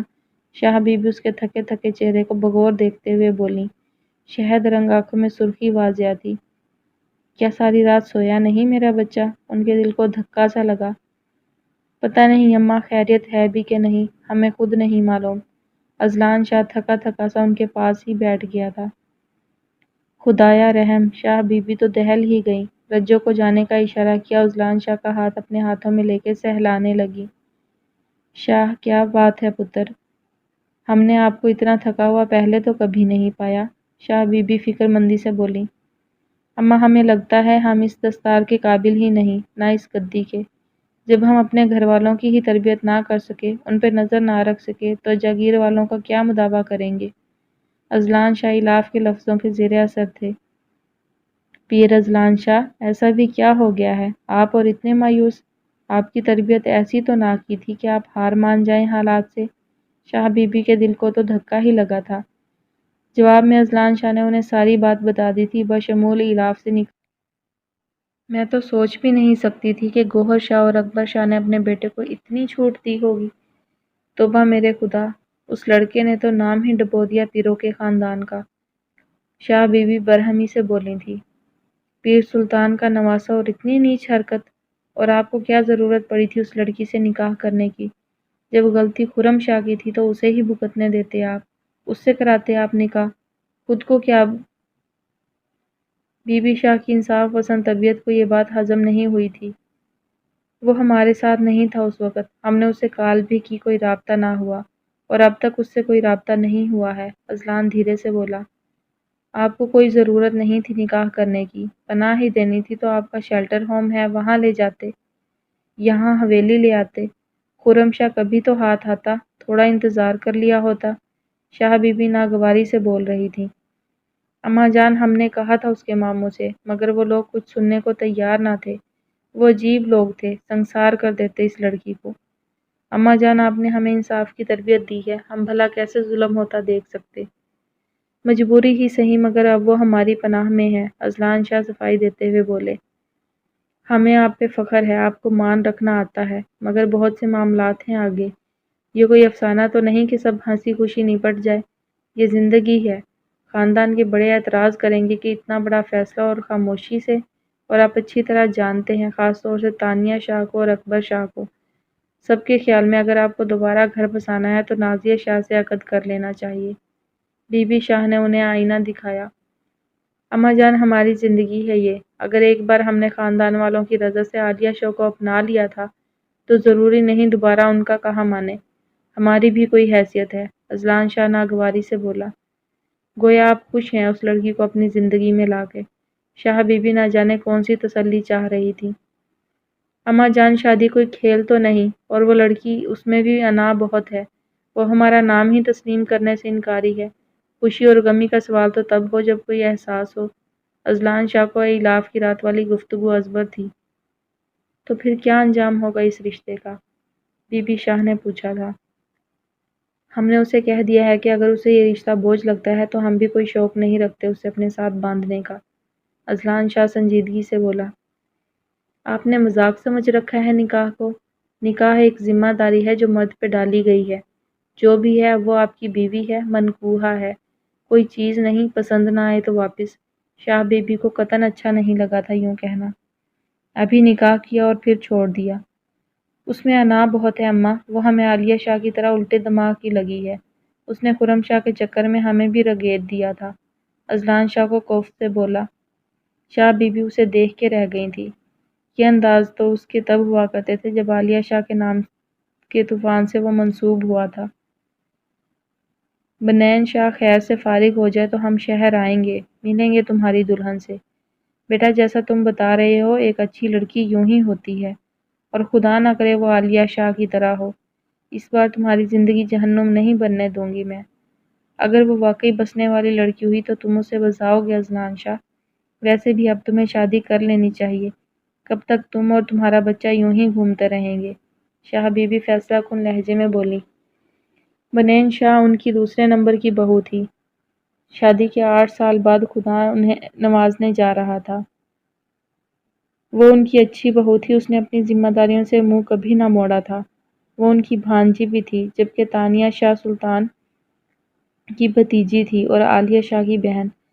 عالیہ شاہ پیر سلطان کی سب سے بڑی بھتیجی اور پیر اذلان شاہ کی بیوی تھی۔ پیر سلطان شاہ اور پیر اعظم شاہ 2 بھائی تھے، دونوں کی شادی ساتھ ہی ہوئی تھی۔ سلطان بڑے اور اعظم چھوٹے تھے۔ قدرت کے فیصلے کے اعظم کو اولاد کی نعمت سے اللہ نے پہلے نوازا۔ عالیہ شاہ کی صورت میں وہ گھر بھر کی لاڈلی تھی۔ سلطان شاہ میں تو اس کی جان تھی۔ گوہر عالیہ کے پیدا ہونے کے 2 سال بعد پیدا ہوئی تو اعظم کے گھر اکبر شاہ کی پیدائش ہوئی۔ خاندانی رواج کے تحت ان دونوں کی نسبت طے کر دی گئی تھی۔ ان کے ہاں لڑکیوں کی نسبت فوراً طے کر دی جاتی تھی۔ عالیہ شاہ کی کسی سے نسبت ٹھہر ہی نہ سکی کیونکہ اس کے لیے فی الحال کوئی رشتہ نہ تھا۔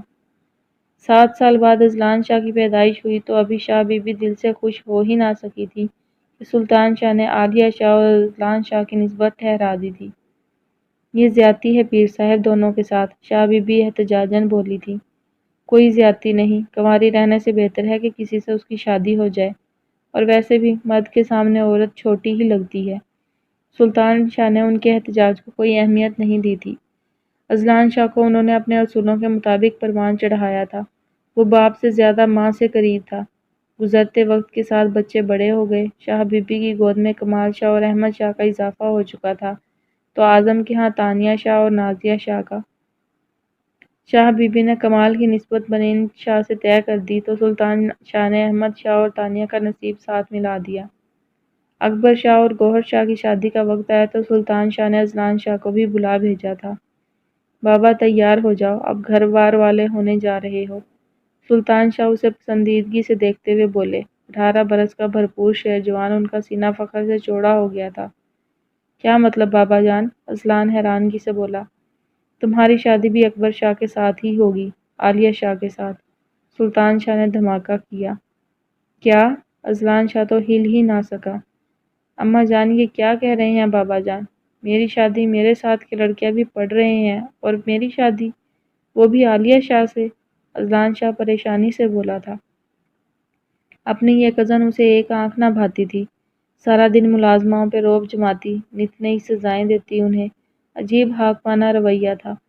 اذلان شاہ کا انکار حویلی والوں کے لیے سور اسرافیل ثابت ہوا۔ قیامت آ گئی تھی ایک۔ بہت خوب، اس لیے تمہیں پڑھایا کہ تم انکار کی جرات کر سکو۔ یاد رکھو، اگر تم عالیہ سے شادی نہیں کرو گے تو گوہر کی بھی شادی نہیں ہوگی۔ سلطان شاہ کی دھمکی نے اذلان شاہ کے سارے احتجاج ختم کر دیے تھے۔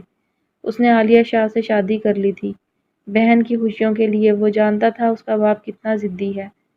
عالیہ شاہ ایک عذاب کا نام تھا جو ہر وقت اس پہ مسلط رہتا تھا۔ اذلان کہاں جاتا ہے، کیا کھاتا ہے، کس سے ملتا ہے، عالیہ ہر وقت اسی ٹوہ میں رہتی تھی۔ اذلان شاہ 2 ہفتوں میں ہی تنگ آ گیا تھا، اس لیے شہر جانے کو تیار ہو گیا تھا۔ عالیہ شاہ نے سنا تو اس کے سر پہ پہنچ گئی تھی۔ میں بھی چلوں گی شہر، آخر کو بیوی ہوں۔ وہ جیسے اذلان کو یہ بات حفظ کرانا چاہتی تھی۔